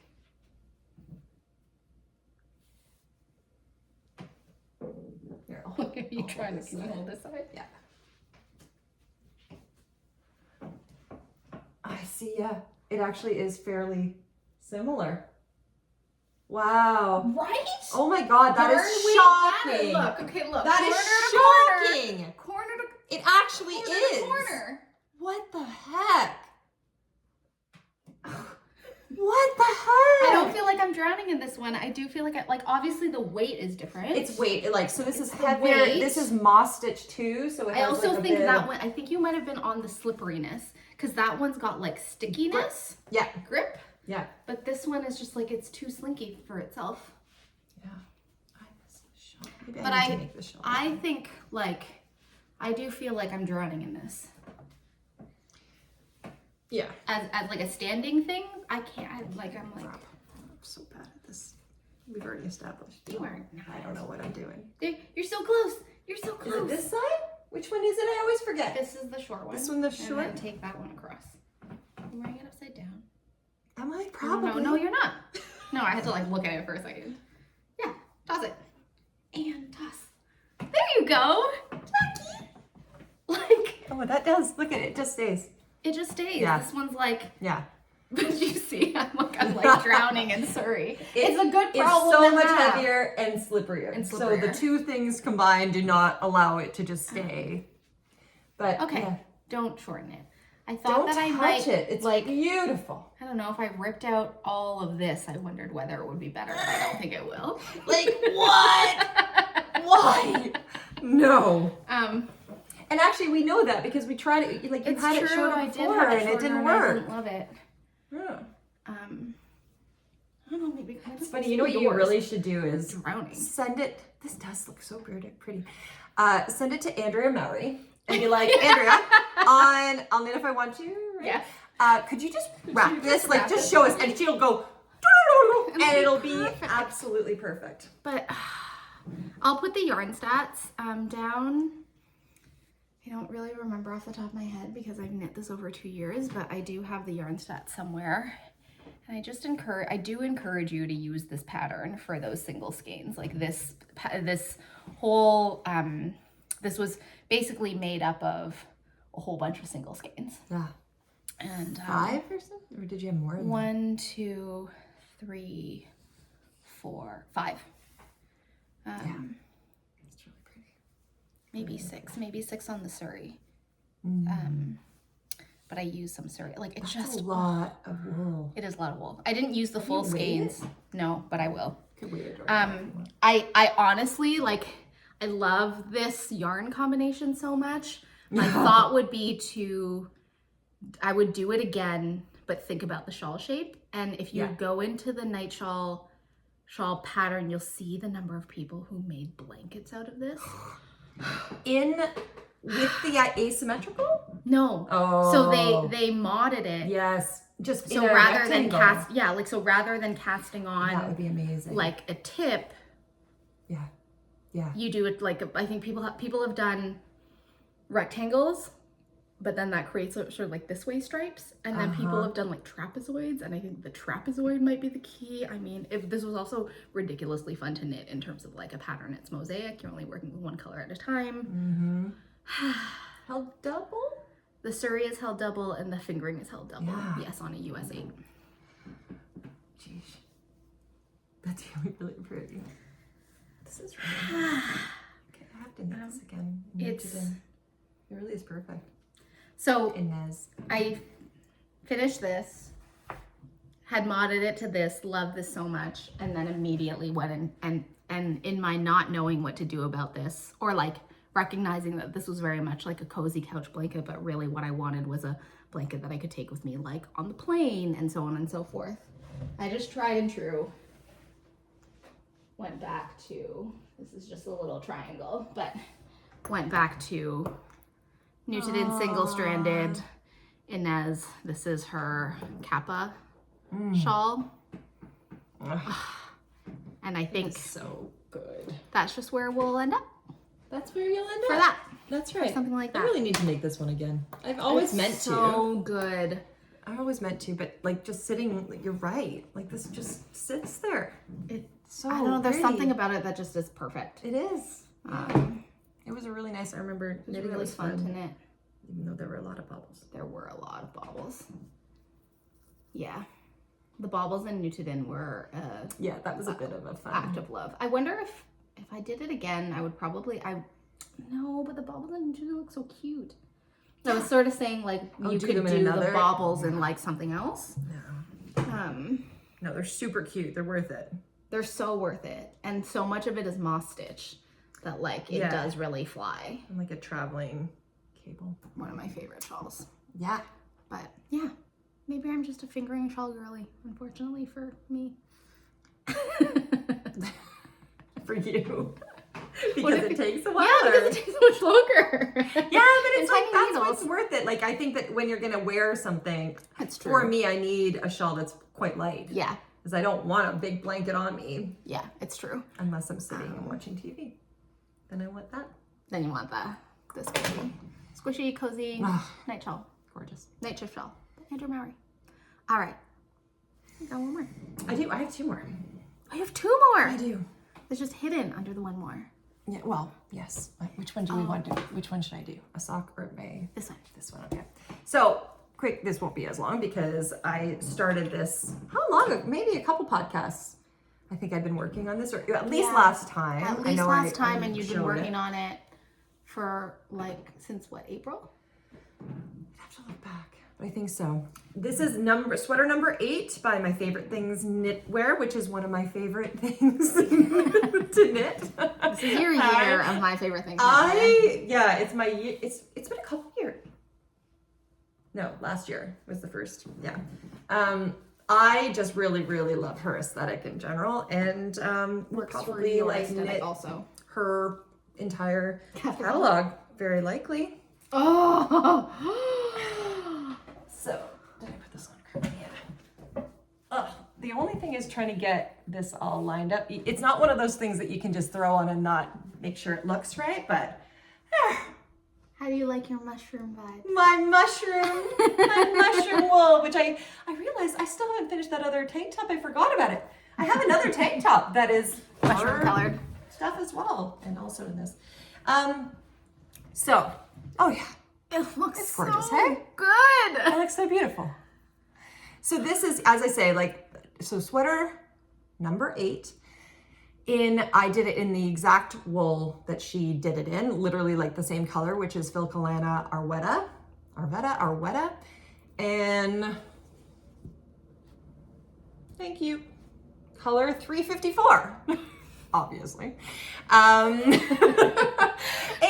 what do we say about it? It's like you start up at the top, which I really like. I really like starting with a turtleneck because you can bring it with you. I was walking and knitting this for quite a while until it got way too heavy. Yeah. But you start up here and then you're just like increasing in double rib is fun. So hey, look how beautiful that is. Ribbing is so consistent. It's wild. It worked out really nicely. I mean, I didn't try to make it.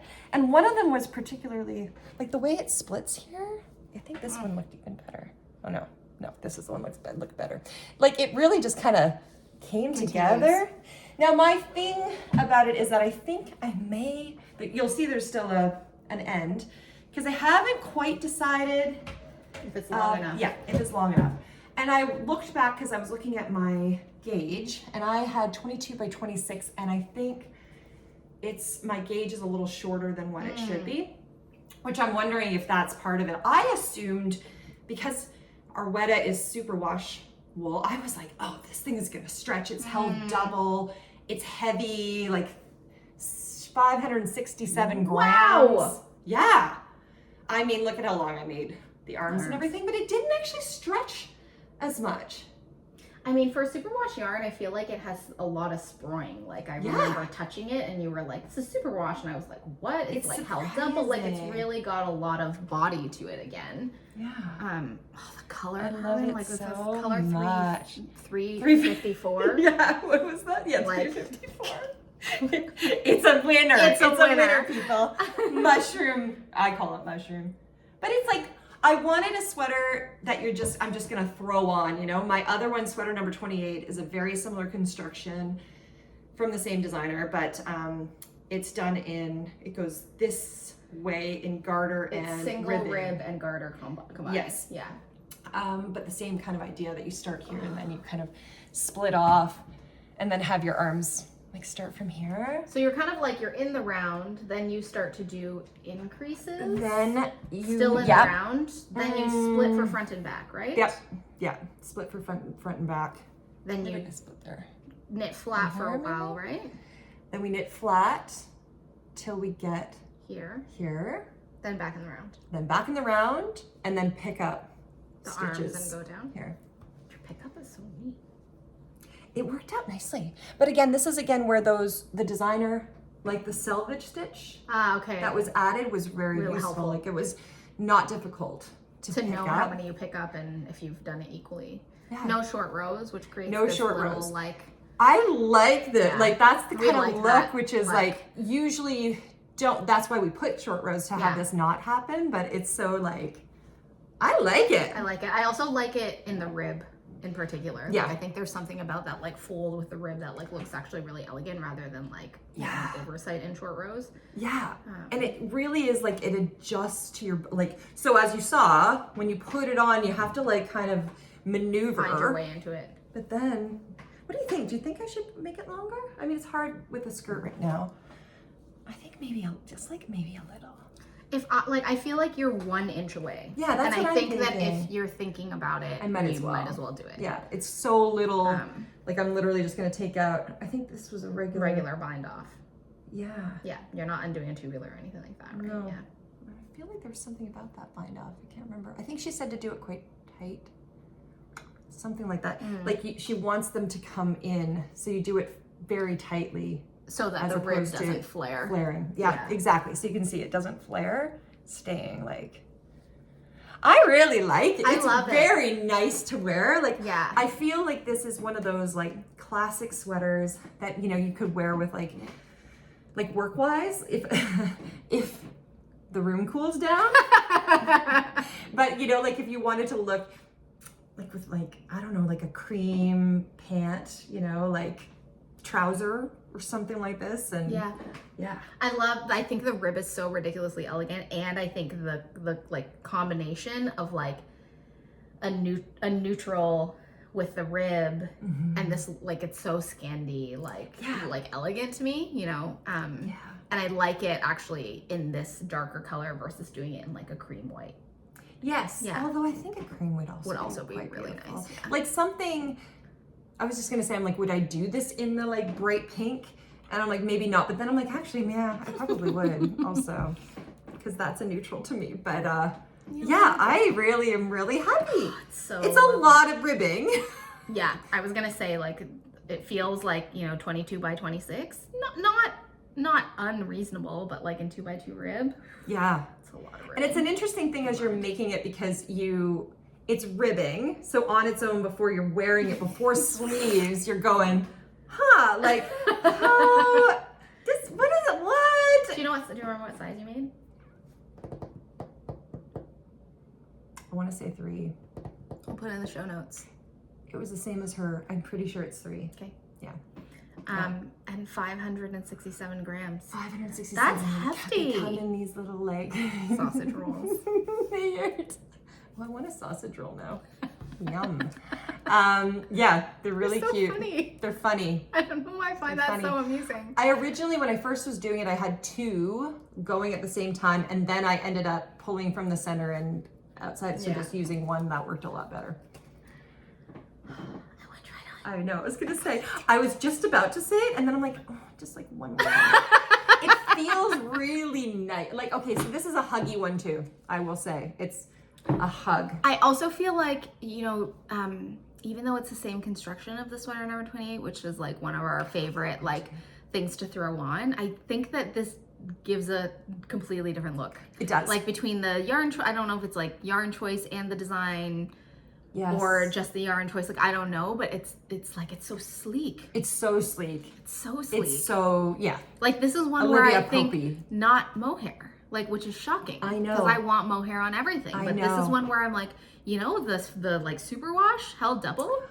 I I think know. it really works. It's because interesting. it's kind of like, you know, like people talk about the superwash like hang. Yes. Like, this is where You the want it superwash to- hang is working. I agree, and yet I will say this: our Weta is different. Like it doesn't have the same kind of super. It has more spring and more like elasticity because I did my sweater 28 in the sport, the cashmere in The Sonder BFL. Luxe Sport, Yeah. which is BFL and cashmere. Yeah. And little Nasa, Nasa, and a little yeah. bit in there, and a mohair, and it is way more. It is more of a drape. Yeah. Like it has it's stretched Yeah. in this really lovely, beautiful way, but it doesn't have that. Whew, whereas this one is a total like grab me around my shoulders. Yeah. I love that, like, this line is just so good. I really thought that I didn't have to knit that. Dang it. I've watched you rib for an entire weekend. I ribbed and ribbed. Ribbed and Yeah, ribbed this and one ribbed. I took to Knit Yeah, City, to Knit didn't City. I? Yeah, I watched was you just rib. ribbing and ribbing. And I wasn't even doing the ribbing, and I was like, dang, like, I don't see the rows growing. It felt like, I felt like we were on the train for like 16 hours, and you'd like, doot. It's true. It took a while, but it was. We were, you know, as we said earlier, but like for me, usually I will say that there have been other times in my life where I'm like, I hate ribbing. Like I Yes! can totally just say I hate ribbing. Yes, you always talk about I this. know, but now I don't know that when I want to be distracted, I like stockinette was not working for me. I didn't want to just do stockinette. Yeah. This kept me like, I had to think, and of course all of the shaping that you're doing up here, you're like not thinking much, you're reading it. It's not like Yeah. you're like needing your Pattern next to you. pattern. And I'm pretty sure I walked for most of the top. Nice. And then it just got heavy and I couldn't. But yeah, there's a lot more to think about. Superwash wool is less warm, right? Yes, it should be. Yeah, because it's I was not thinking crap. about my, like, you know, my 600 gram cabled Urus sweater in this, like, in that like gorgeous 100% woolen spun wool, and I remember being like so hot, so hot, and this is like the same weight of wool, but I Right. wonder whether the superwash is actually a good call here. It is, but I mean, it's a what was Are you saying, right? toasty? I'm not dying, but I'm not like this. Like that one, I was like, oh, I'm totally comfortable. Right Yeah. now, I'm like, oh, I can feel this. It's a turtleneck, right? So it's like just totally like trapping everything, and I Yeah. can feel that. But Oh, looks so good. it is. It looks so good. It is All right. really awesome. I also love a sweater you can just pop over anything, you know, like that's my sweater 28. I do that, and this one will be the same. Like you just, whatever you're wearing, you're just throwing it on I top. really am writing that number down though, because I feel like that's the perfect neutral, not too warm, not too cool mushroom brown. Yeah. Yeah. It is good. Feels so nice. It is really nice. Feels so nice. It's really, oh, beautiful. It's so much longer on you. Oh, gorgeous. So you have to do all the zhuzhing, and these arms are going to be ridiculous. They're going to be absolutely. Oh my God, Carmen, could you imagine a dress? Could you imagine a dress? I mean, not that I'm volunteering to rib an entire dress. You're almost there. You don't have much longer. All right. So if Carmen ribs me Jackie. a dress, I make her this, that's equal, right? It's so pretty. It is so pretty. That color looks really gorgeous on you too. I was like, I need this color. It's so good. Yes. It feels Look how it's so just like, it just covers nice. you. This is a shawl kind of thing too, right? It looks like you're just wearing a nice shawl.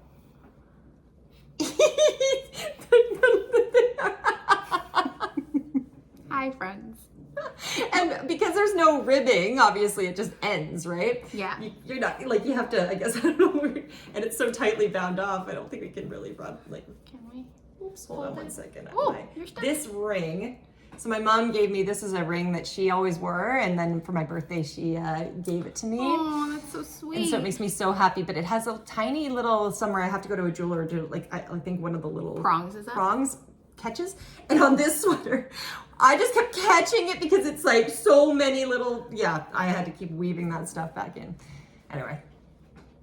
I love this It's sweater. absolutely beautiful on you. It's absolutely beautiful. What? Yeah. That's gorgeous. See, I think I need it a you little want it longer. Yeah. Beautiful. Right? Right. Right. It really, like her stuff does feel whenever I knit it that it feels like it could have come in out of like a high-end, you know, like store boutique kind of thing. Yeah. Yeah, like a machine made kind of I thing. really am like I'm just to play devil's advocate. It's like, would I add short rows? You could.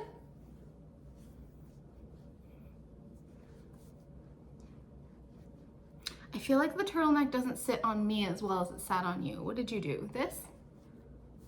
I didn't. Yeah, I think that's what I did. Yeah. That looks beautiful, I think. It's so I did not think that this does not feel like 567 grams of wool. Yeah. Yeah. Like I'm like so I perplexed. measured it twice because I was like I'm so perplexed, and I also feel like this may be the first time that I have like squeed over superwash. yeah. Like it's not. I don't have a problem with superwash, No, but this I don't does think not feel like I don't think I've superwash. ever put on superwash and gone, I like this feel. Yes. you know, Yeah. like, and this is like that has that sensation of just like, ooh. It does. I think it's the combo of the ribbing plus this Double, particular. Or This is different. It is. I kept looking. Wait, I don't like. It's not. So it's 80% superwash merino wool and 20% nylon. Like I remember when I touched it, I was like, what? yeah, it's really really nice. I like it. Me too. We like it. Me too. All right, add it to the list. Add it to the list if you feel like you want to do a lot of ribbing. But as you Maybe were this saying, would be like even good. in cables, it's pretty much the same. You're ribbing a lot. Like you're doing purls and knits, right? Yeah, Like, I it's think the for me same. somehow the ribbing. It I doesn't feel like the feel like ribbing it. when I think about it, it feels like it would be really monotonous. It is Like it's like more than stockinette, but not enough. Yeah. You know? I don't know if it's because I had like a number. So this one was You weren't working on it 2 by 1. right? Okay. No. So it was like I've done a lot of ribbing, but they're all a little 2 different? or 3 by 1, something like that. They were all like I had to think. I don't know. Yeah. And it sounds like this was like you were knitting other things whilst this. Like I don't think that I could Definitely. just like No. power through this. No. Solo. This you one know? was the like pick it up, you know, when you're not really thinking very much. You would just want to Yeah. get some knitting done, but I also didn't want to I didn't have any stockinette. No. I think it's been a while. Yeah, I am really looking at everything was ribbed. Even this is ribbing. Yeah, this is ribbing, exactly. I'm about to, yeah. All right. Do you want to show that so that I can Sure. wear this longer? Yes. Yes. So I went camping, which I never do. Oh. I know. With a friend of mine. And it was really fun. And one thing that there's something about a new space. How would I say this? When there's the potential of an outfit that comes with that space. Does this make sense? Yeah. So like any of the sports I play, I haven't done this on purpose, but they come with outfits. Like, so I like, you know, I played field hockey when I was in high school, and that had cute little kilts with a little like socks. It was fun. And then lacrosse, which we also at that time, field lacrosse had kilts as well. Golf has like Outfits. great outfits. Skiing. I was into like horseback riding for a while, like dressage. Anyway, so when I take on a new thing, there's something kind of, I don't know, I kind of start thinking like, well, what's the like, Outfit. what do I now get to wear because I'm doing this thing?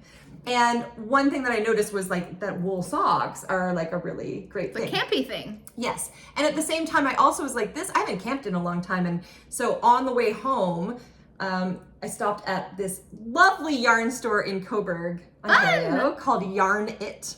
And the person there was so helpful. I walked in, I was like, I want to make some kind of a sock. And I was thinking, you know, last time I showed about the blanket, that kind of like cabin sock blanket. And these were the socks that I had actually, this is just we've talked about Roots, a Canadian company. But this is very, very Roots. Canadian cabin campy sock vibe. Yes. And so I was like, oh, maybe I'll like make socks. And because I don't mod or anything in any other place, well, not because. So I don't really mod. Even here, I'm like, Carmen, that would have been a good place to really be thinking. But I get kind of like overwhelmed or something. And I'm like, I don't really want to think. Something about socks is like so simple to me. You like, love modding socks. I don't even mod. I just You like make making them. sock patterns. So I just made myself a sock pattern. Oh, Carmen. Right? Look how cute. How cute are these? They're My so little cute. sock blocker. They're so cute. So at Yarn It, she suggests, I was like, okay, I want it to be superwash. I want it to be easy to clean. And not necessarily superwash, but that would probably be good. And something with nylon. And she was like, you need to get this Sandness Garn Sisu. I'd never heard of this. And it's another 80 superwash, 20 nylon. And so, you know, you're picking colors and stuff. And I was like, this is where you get to make your own thing. You get to just decide anything you want. So I went with like the natural instead of like a bright white, but you could do like a bright white, the gray. And then I was between doing it with pink or doing it with red. So I got both, and I'll make, you know, other ones that are the red, whoops. Like red accent. Here, red, white, and cream. But for anyone who's like, oh, like, because I remember people talking about knitting their own socks, and I'd be like, I can't do that. No, you really can. Like, you really can. It's not, I don't mod, and it's easy. So but I did have to, because I didn't use anything, I had to actually rip out a bunch of times. Because you didn't use a pattern. Because I didn't use a pattern. Yeah. So like when I first cast on, I did it. So I did this toe up. Are these fingering weight socks? Are those fingering weight socks? Fingering weight. Okay. I love a toe up sock. They're I know a lot of people don't. Cute. I actually think they're cuter off the sock blocker. They are cuter. They're cute. Oh my God. So I cast on 20 stitches on each side using the Judy's Magic cast on. And then you're increasing on the sides. I just did knit front and back on the second stitch in and the second stitch before the end. And then what I've been using is the Fish Lips Kiss heel pattern. And what that does, I've said it before, but you basically create your own. Oh my God, this You stand on cardboard and you somebody else draws your foot for you. And then you do some certain measurements to get like these different lines. And then as you're knitting your sock, you literally pull your sock on top. And so you basically knit your toe. So do you see this is like cut out here? This is all the same. These are toes, but they're all the same. But you leave your pinky and you cut in there because that's the space where you stop your toe block. Does that make sense? Or sorry, no. That's where you stop the increases. So it was like that. And then I just knit however long, I think it was an inch and I think it was 1.75 inches or something like this when I was actually knitting it to here. And then because I had this like little thing, I'm like, well, I can just do what this is doing. So I'm looking at this and I'm like, okay, so that looks like it looks like it's actually 3x1 rib, but when I first looked at it, I thought it was 2x1 rib. So I ended up with 60 stitches. That was a good amount with I used a size 0 needle, so that's like 2 millimeter. I know. Got up to 60 stitches, so adding 10 more on each side. And then I did like 2x1 rib, knit 2, purl, knit 2, purl.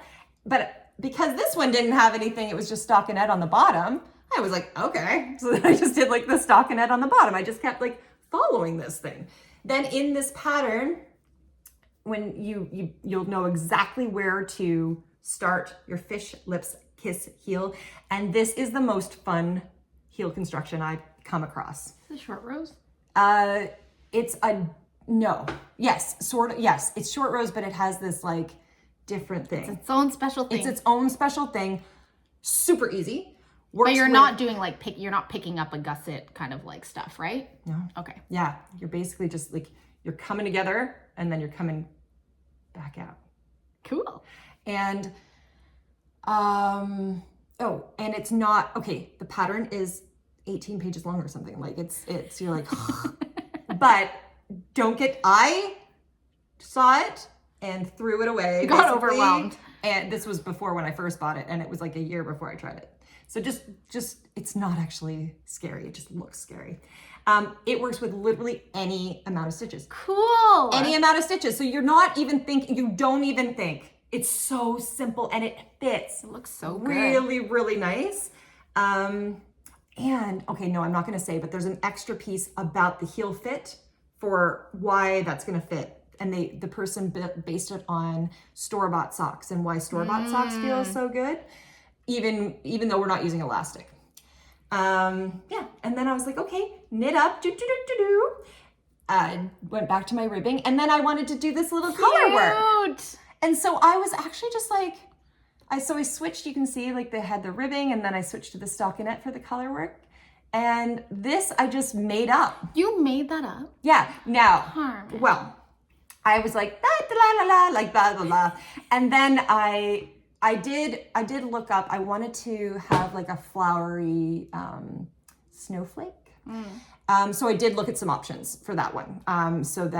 And I did this one, and then I had to rip it out because I had the pink on top of the gray. You can see like, you can see it, but not as like detailed. Yeah. Oh, and I also, okay, so I got the snowflake here, but I had to like, I added all these little pieces just so that I didn't have like long floats and stuff. It looks so good. It's cute. Yeah, it's cute. So I pulled it all back and then I made it white on the background.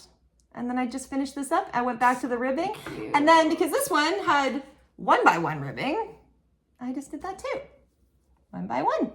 And then I did a tubular bind off just on my own because I needed it to be stretchy. Yeah. And I didn't want it to flare too much. I mean, it looks like it's flaring because it was on the sock blocker. But once you put it on, it looks all great. So cute.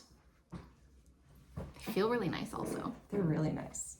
They're so And I like cute. that it's like you get a little rib hug, but you also have the like stockinette bottom.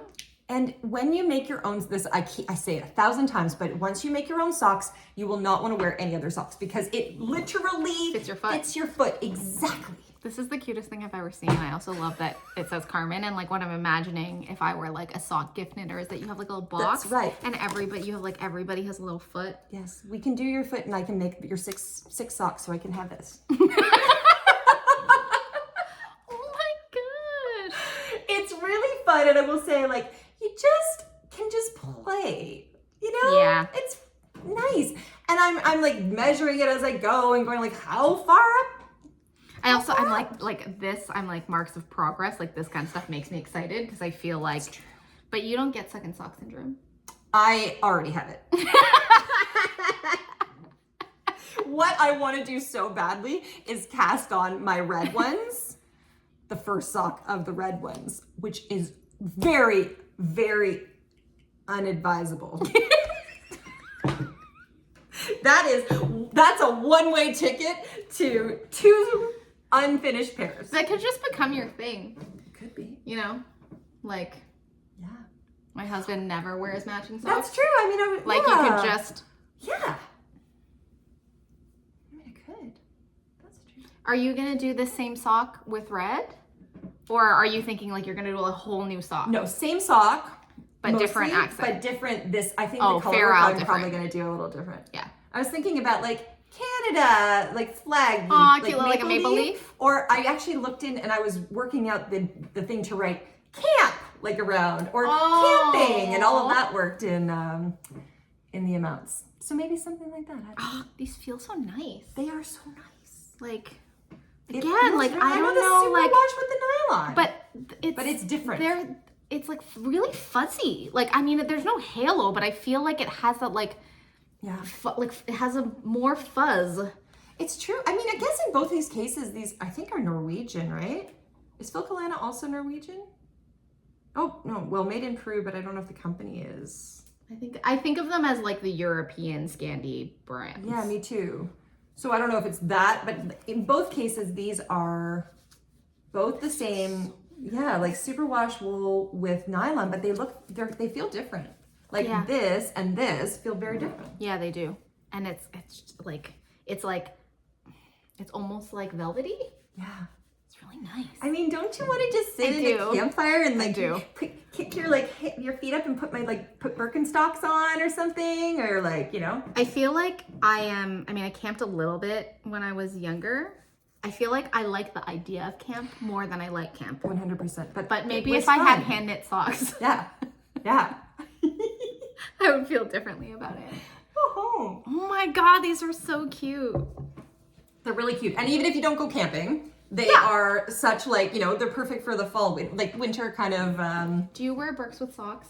Yes. Yeah. This is a Birk. Only there. Well, not only there. Socks with Birks. Yeah. Like vibe. This is what I love it. I love it. And I mean, I'm a cozy girl, right? Like, so I like my Uggs. I've got a million. I'm literally wearing Uggs right now. Yeah, she does. You have my little baby Uggs that you wear all year round. Oh, can't see. Oh, I was gonna get out of the way. Yeah. Yeah, I was gonna do it, and then I'm like, Carmen, that's not good. Come on, just take it off. But anyway, yeah, like I'll wear these with those two, or my like shorty Uggs. It's cute when you have the fun thing going out the top. Anyway, that didn't take very long. And again, it's like there's a lot of like you're on to the next thing, and you're on to the next thing, you're on to the next thing. Maybe that's the key for me in socks. Like in the sense that I always think about how it would be a great, like people sort of say like it's such a nice like meditative knit, but I'm like, it's not meditative because you gotta keep flipping it, because I've done it like magic loop. I do magic loop. That's my favorite way to do socks. But I think that this might maybe what I need is like socks with interest. And you are always doing something. Yeah, it's true. And I did want to say another time I had to rip out was that I kept, I don't even think I increased at all. I was like, it'll be fine, which is my normal way. It was not fine. So when I switched from the ribbing to the ferrule, I really needed to increase. It was way too tough. And I could not even get it on. So I went from a US 0, which is I think 2 millimeters, to a US 2. So it was 2.75 millimeters. Sock friends, you catch that? You want a Carmen sock? I will try to put, I'm saying I will try to put this in Ravelry, but I feel like I haven't updated Ravelry in forever. But it's truly, truly easy. Well, I think sock friends know. Fish lips, kiss heel. Yeah. You got to get your measurements. Toe up, 60 at the bottom, half rib, half stockinette, and then have fun with ferrule. Yeah. I think this might be the thing that gets me, because I'm just like, I want strawberries and little pumpkins, right? And like little acorns and little squirrels. And I mean, I know there are designers that make a million of these. You could just like look. I mean, you can just get their chart, buy the patterns and get their charts and do it whatever you want. But it's really fun. This is the closest. So you did your Shavasana socks, which is the closest that I've ever gotten to like really wanting to knit socks. And now that you've added ferrule, I'm like, oh dang. Do you know the funniest thing about this? Well, not funniest, but I'm in the midst of moving, right? So no, I have no idea where anything is all the time. And we are inspired by Ellen Kell, and I bought that book, the book that it was from, that had the original. Yes. And it had I remembered it had so many, not ferrule, but Nordic kind of patterns. Motifs. And then I'm like, oh God, I packed that. The one time I needed it, I'm like, where is it? And I had most of my knitting books. I just didn't keep that one. So I was like Googling and like Pinterest and kind of making it up. Don't I today? Sorry, I've got something in my throat. I'm trying to get the little stand for here, and I go in the closet. Don't I see that book sitting at the bottom? Well, these wanted to be made the Carmen Snowflake flowers. Oh, and I used Chart Minder, which is a program. It's free, or you can pay like £20 a year for some extra features. Sorry, it's like tickling this one side. That was so fun. So you're just like playing. You're drawing, pixeling it. Yeah. And so you can change your colors and all of the different things. Like, it was really was really fun. These are so cute. They are cute. I'll finish them and then I'll take a picture because getting them on right now and then sticking my foot up in the air does not feel like it. Feels like a lot of effort. Yeah, that doesn't feel like it's gonna happen. Okay. Oh my god, we might make it. Yeah. We might make it. Oh right, we still have to do the other thing too. And you've got another. Do I want to show that? Okay, Oh my just god. this one. There's one very. Oh, what? What was that? It's not even. So I should really. I'm gonna.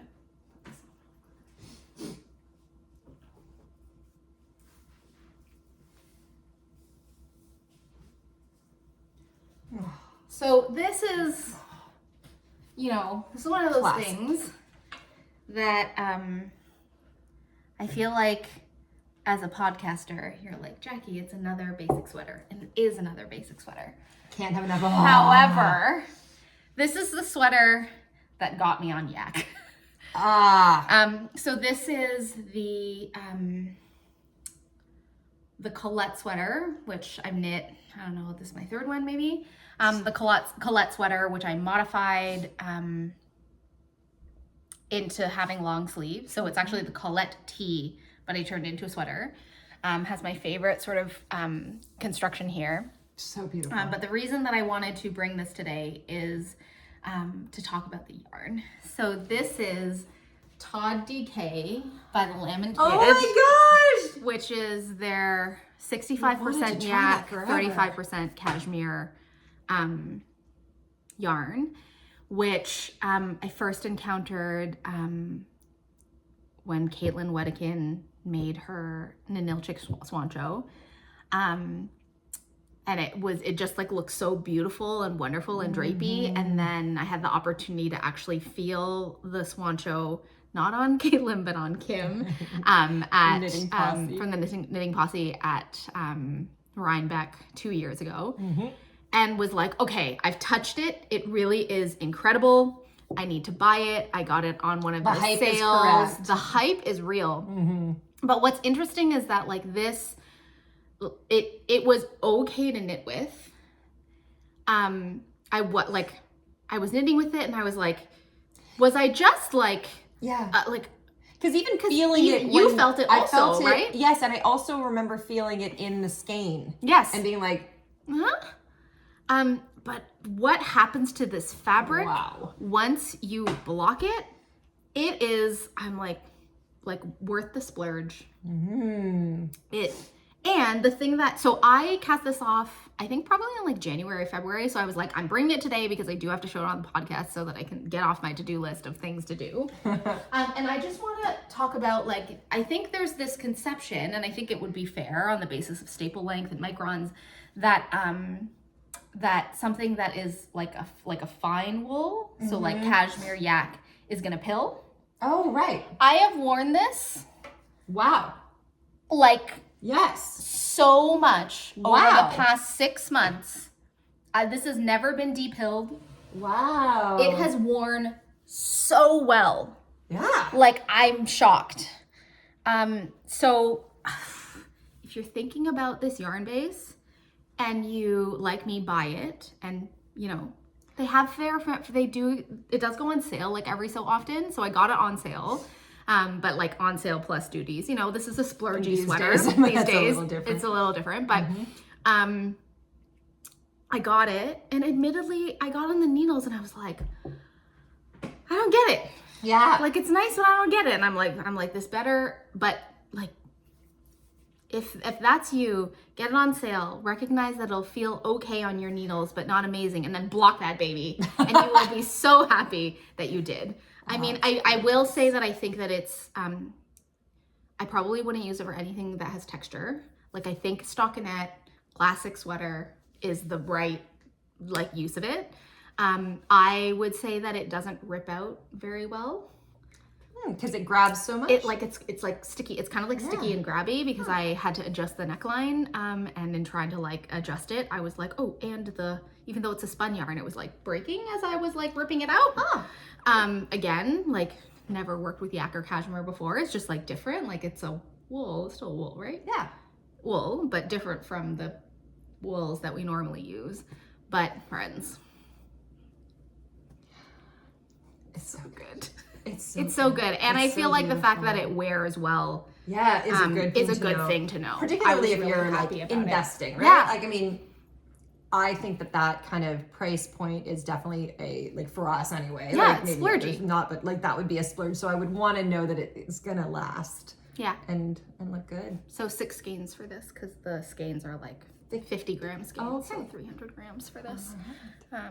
It's sure beautiful. I mean, talk about another classic. Like you can just wear that forever, right? Like this is like throw on. I can't like. I just feel so nice. I feel so droopy. It is so pretty. Feels so good. So pretty. And I think this is the colorway Pitch, which I feel like is a really nice charcoal. Yeah. Is it dyed or like it almost seems like natural, but I guess it wouldn't be. I think it's dyed. And what it like. So the Lamb and Kid in their Todd DK, they have Todd DK that's mill dyed versus hand dyed, and so this is one of the mill dyed ones, which I think it means that it's like relatively, like when I went and looked on the website, I don't know, I bought this like 2 years ago, there are certain colorways that they tend to have more often and certain colorways that are like dyed to order. I don't think they have it right now, but I do think that it's like a little bit more available, and I do like the mill dyed because it's like consistent, right? Like you don't have any really it's beautiful variation. Like it's heathered but not there's no pooling or it's anything. Really lovely. And I do think that yak, like a yak, I although this is, I do believe this is dyed, what I've noticed in my like now a yak obsession is that there's like this moody gray tone, which makes sense, to right? yak. Because it's not going to be white. I mean that you can. Do you have white yaks? Yes, because I think I know very little about yak. We know very little about yak. Like I'm just realizing, I think I know what they look like, but now I'm second guessing. The only reason I think that there's white yak is because there is a like light cream, like there's a cream version of yak in the buff. Right. But look, we're just gonna yak white. But there's like a moodiness to the tone that I think makes everything look really. And it's cool. My God.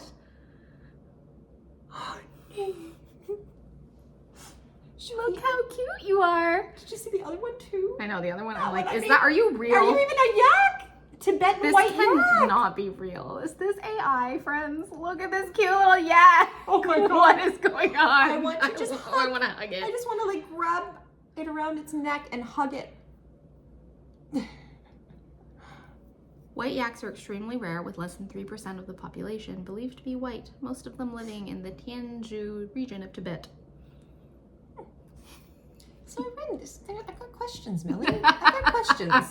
Tell us about yaks. Yeah, like yak education. How come the white version is not like way more expensive unless it's dyed? Can you dye white on something dark? I wonder if it's like they're like multicolored. So they just they like separate out the things. And I do think it's like cream. Like if you were to look closely, it's cream.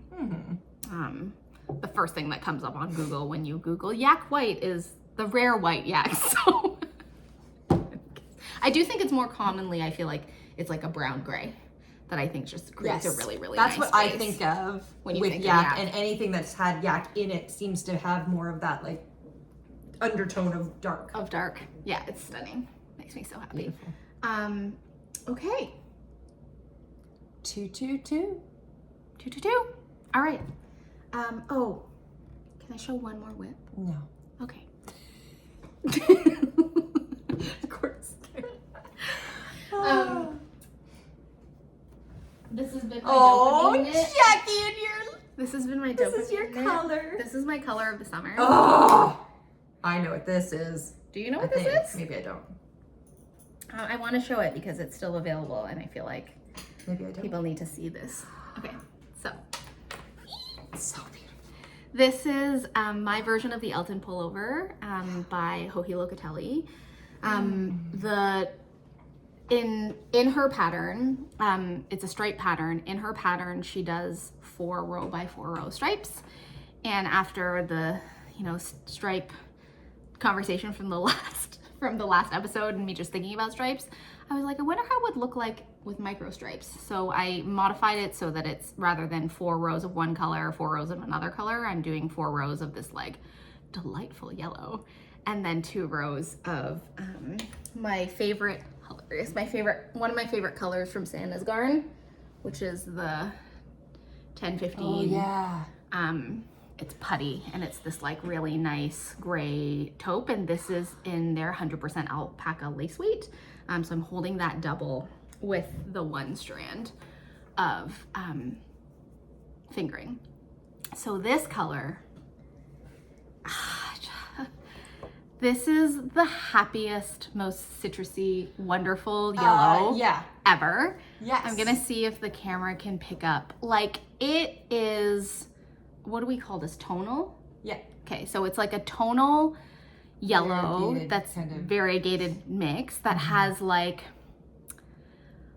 sunshine neon yellow and like a more like fluorescent yellow, and it has little pops of like a limey and then like tangerine, peachy. It makes me so ridiculously happy.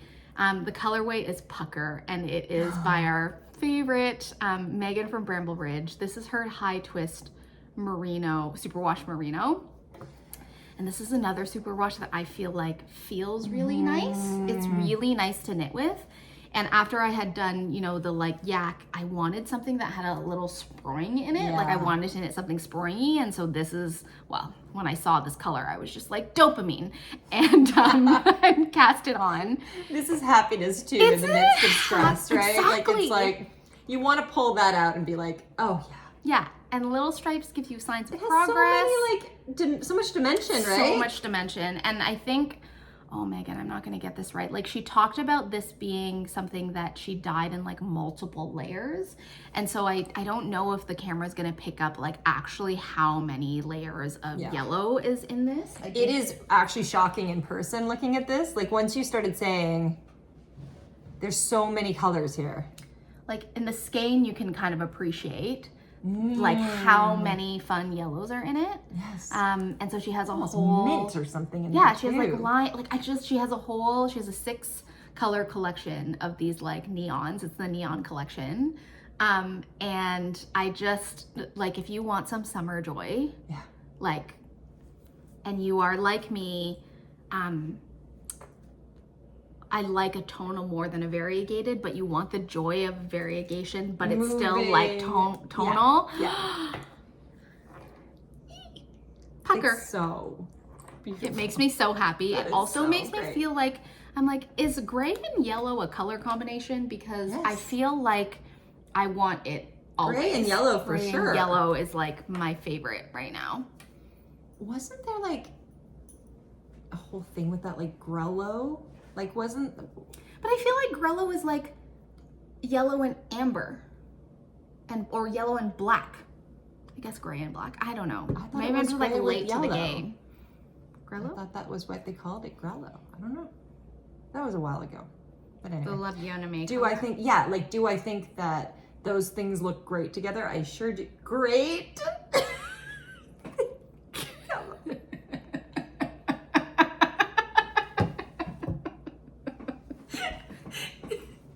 Thanks, Jackie. Thanks for the pity laugh.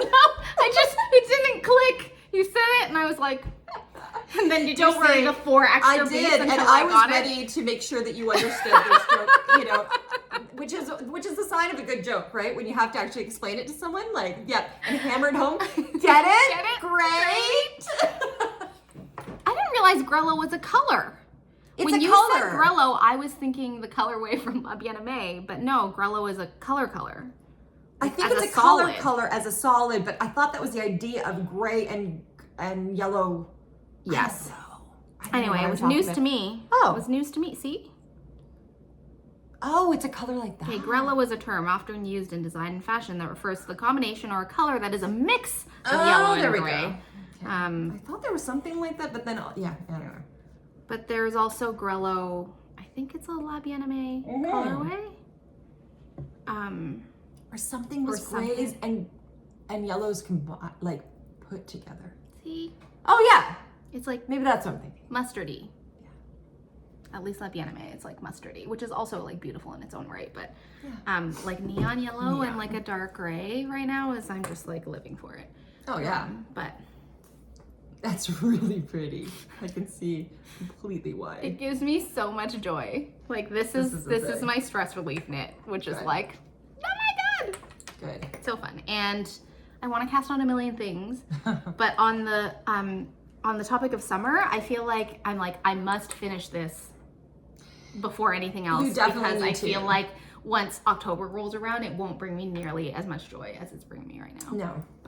No, unless you're like knitting it for, because you won't wear it. So like the energy of wearing it will be reduced. But I could see that like midwinter, like just pulling that out to get that bit of joy. Yeah, I could see that being beneficial. Yeah. But I really like, I mean, this was totally inspired by our friend Jen, who knit a yellow, and I think hers is a little more like beige and like less taupey gray. Version of the Elton pullover. And what I loved is, even though I love the original Elton, which is 1-strand fingering, 1-strand mohair, I do really like this like more solid one where you don't have the translucent. Yes. Because I find like in my head inconvenient. It's inconvenient in terms of like undergarments and that kind of stuff, absolutely. Right? So yeah. Yay. All right. So last episode. Are we ready? Yeah. Are we ready? Do you want to intro it? Sure. I feel like you know what you're wanting to say about this. I feel like I would start it and then you'd be like, oh, right. So last episode, one of you commented like, of course you decided on doing a giveaway live in the moment. I was like, yeah, we sure did. We sure did that. We sure did. So last episode, we decided to give away this beautiful bag. Which was sent to us by Catherine of Bed of Roses. Thank you, Catherine. And we had so much fun reading all of your comments. I'm sorry that we sort of asked you to leave an emoji that didn't exist. Which is what we did. Again. I love how so there isn't one of these, but like here's here's an owl instead. Yeah. Like the things that, what did we ask for? Like an acorn? I think. Yeah, I was so like, there was a leave squirrel an acorn. instead. So people had all of these funny emojis. So Anyways, it was so cute. We just didn't want to, we wanted to make sure we weren't like choosing a person that was like, I don't want this. And interestingly, there were people that were like, you know what, actually, like, I'm good. Or like you know, like. I'm just here to leave a comment and say hello. Like, give it to someone else. So we thought what we would do today is pick a winner, announce the winner, and then, so once, like, if this is you, what we'll do is we'll announce it. I'll also reply to your comment, and then if you can message me either on Instagram or Ravelry with your address, then I will get this gorgeous bag sent out to you. You ready? You gonna do this? We're literally doing this live. Literally doing this live. YouTube random comment picker. Pick a winner. Go. I can't read that because it's backwards. Colleen McClellan. Colleen! Is there a heart? She's got acorns. See? Are these acorns? Or are they hazelnuts? Someone was like, there are hazelnuts, but there aren't. That's hilarious. Acorns. In any case. Colleen! This is yours. Send me a message. Oh my gosh. And we'll get it out to you. That's so awesome. Yay! That's so awesome. And thank you all for your cute comments and positivity and like you're just wonderful. You bring, in the midst of, as we're saying, very, very stressful times, like every day I would like go to the little YouTube thing, like, and I'd be like, just like, I wonder if there's a little boost there. And it would, you know, like any comment would just make me like feel like, yeah, there's other things besides the stress That's that true. I'm experiencing right now. And that reminder that like, this too shall pass, you know, like this stress, it's going to come together. It's going to be okay. It will be a thing of the past at some point. Yeah. Which is already happening, starting. And in the grand scheme of things, after all of it, you know, life is beautiful and things work out. Yes. But when you don't know, and when it feels like the decision that you're making is going to change the outcome of things, it's really easy to get tunnel vision. And so thank you for like getting us out of our tunnels. Thank goodness for knitting, for holding our hands through the process. Yes. And for those who did comment, we have not, okay, so the move is happening very soon. And then there will be a reckoning of my stash and an organizing of it, and you maybe as well. Me too. And what I'm thinking is that we could probably even have it on so I'm moving to Toronto, so we could probably have it on my like front lawn, or I don't have a lawn, but it's like a space. Right, area. There's no grass. We have no grass, but yeah, something like that, and we could start there, and then put it up whatever we don't sell or something. Yeah. I don't know. So in the next, 2 months? Yeah. Yeah, in the next 2 months, we're hoping to do a Carmen Maybe Jackie a detach. September, fall. Yeah. Yeah. So that's it. I think that's it. Is that it? I think so. Look at the time. Jackie. We were so concise.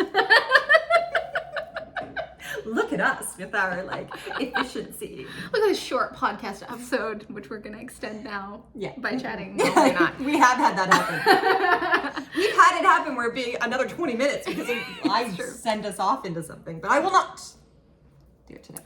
Thank you for hanging out with us. Thank you for spending your time with us, sharing your joy with us. And we will see you in a new location in the next episode, which is very exciting. Very exciting. We'll have to see where to, Yeah. It's gonna be awesome. We're not going anywhere. No. We will still be here, just in a new space. Just a new space. Yeah. And maybe I'll just shout out to this beautiful house that I'm talking to every day and telling it how much I love it. It's been so beautiful to live here, and part of that is like our podcast, was like born here, and it's held us for 3 years. So I just wanted to say thank you to it. Thank you, house. Yeah. Thank you, Beautiful Kitchen. Thank you for hosting us, and we'll see you in a little while. Soon. Probably not too bad. Yeah, I think probably not too bad. we're moving out of our we're out of our like stress levels. Out of our like our life is not under our control, and time is not under our control. So we love you. Love you. Oh, you do it because you did it first.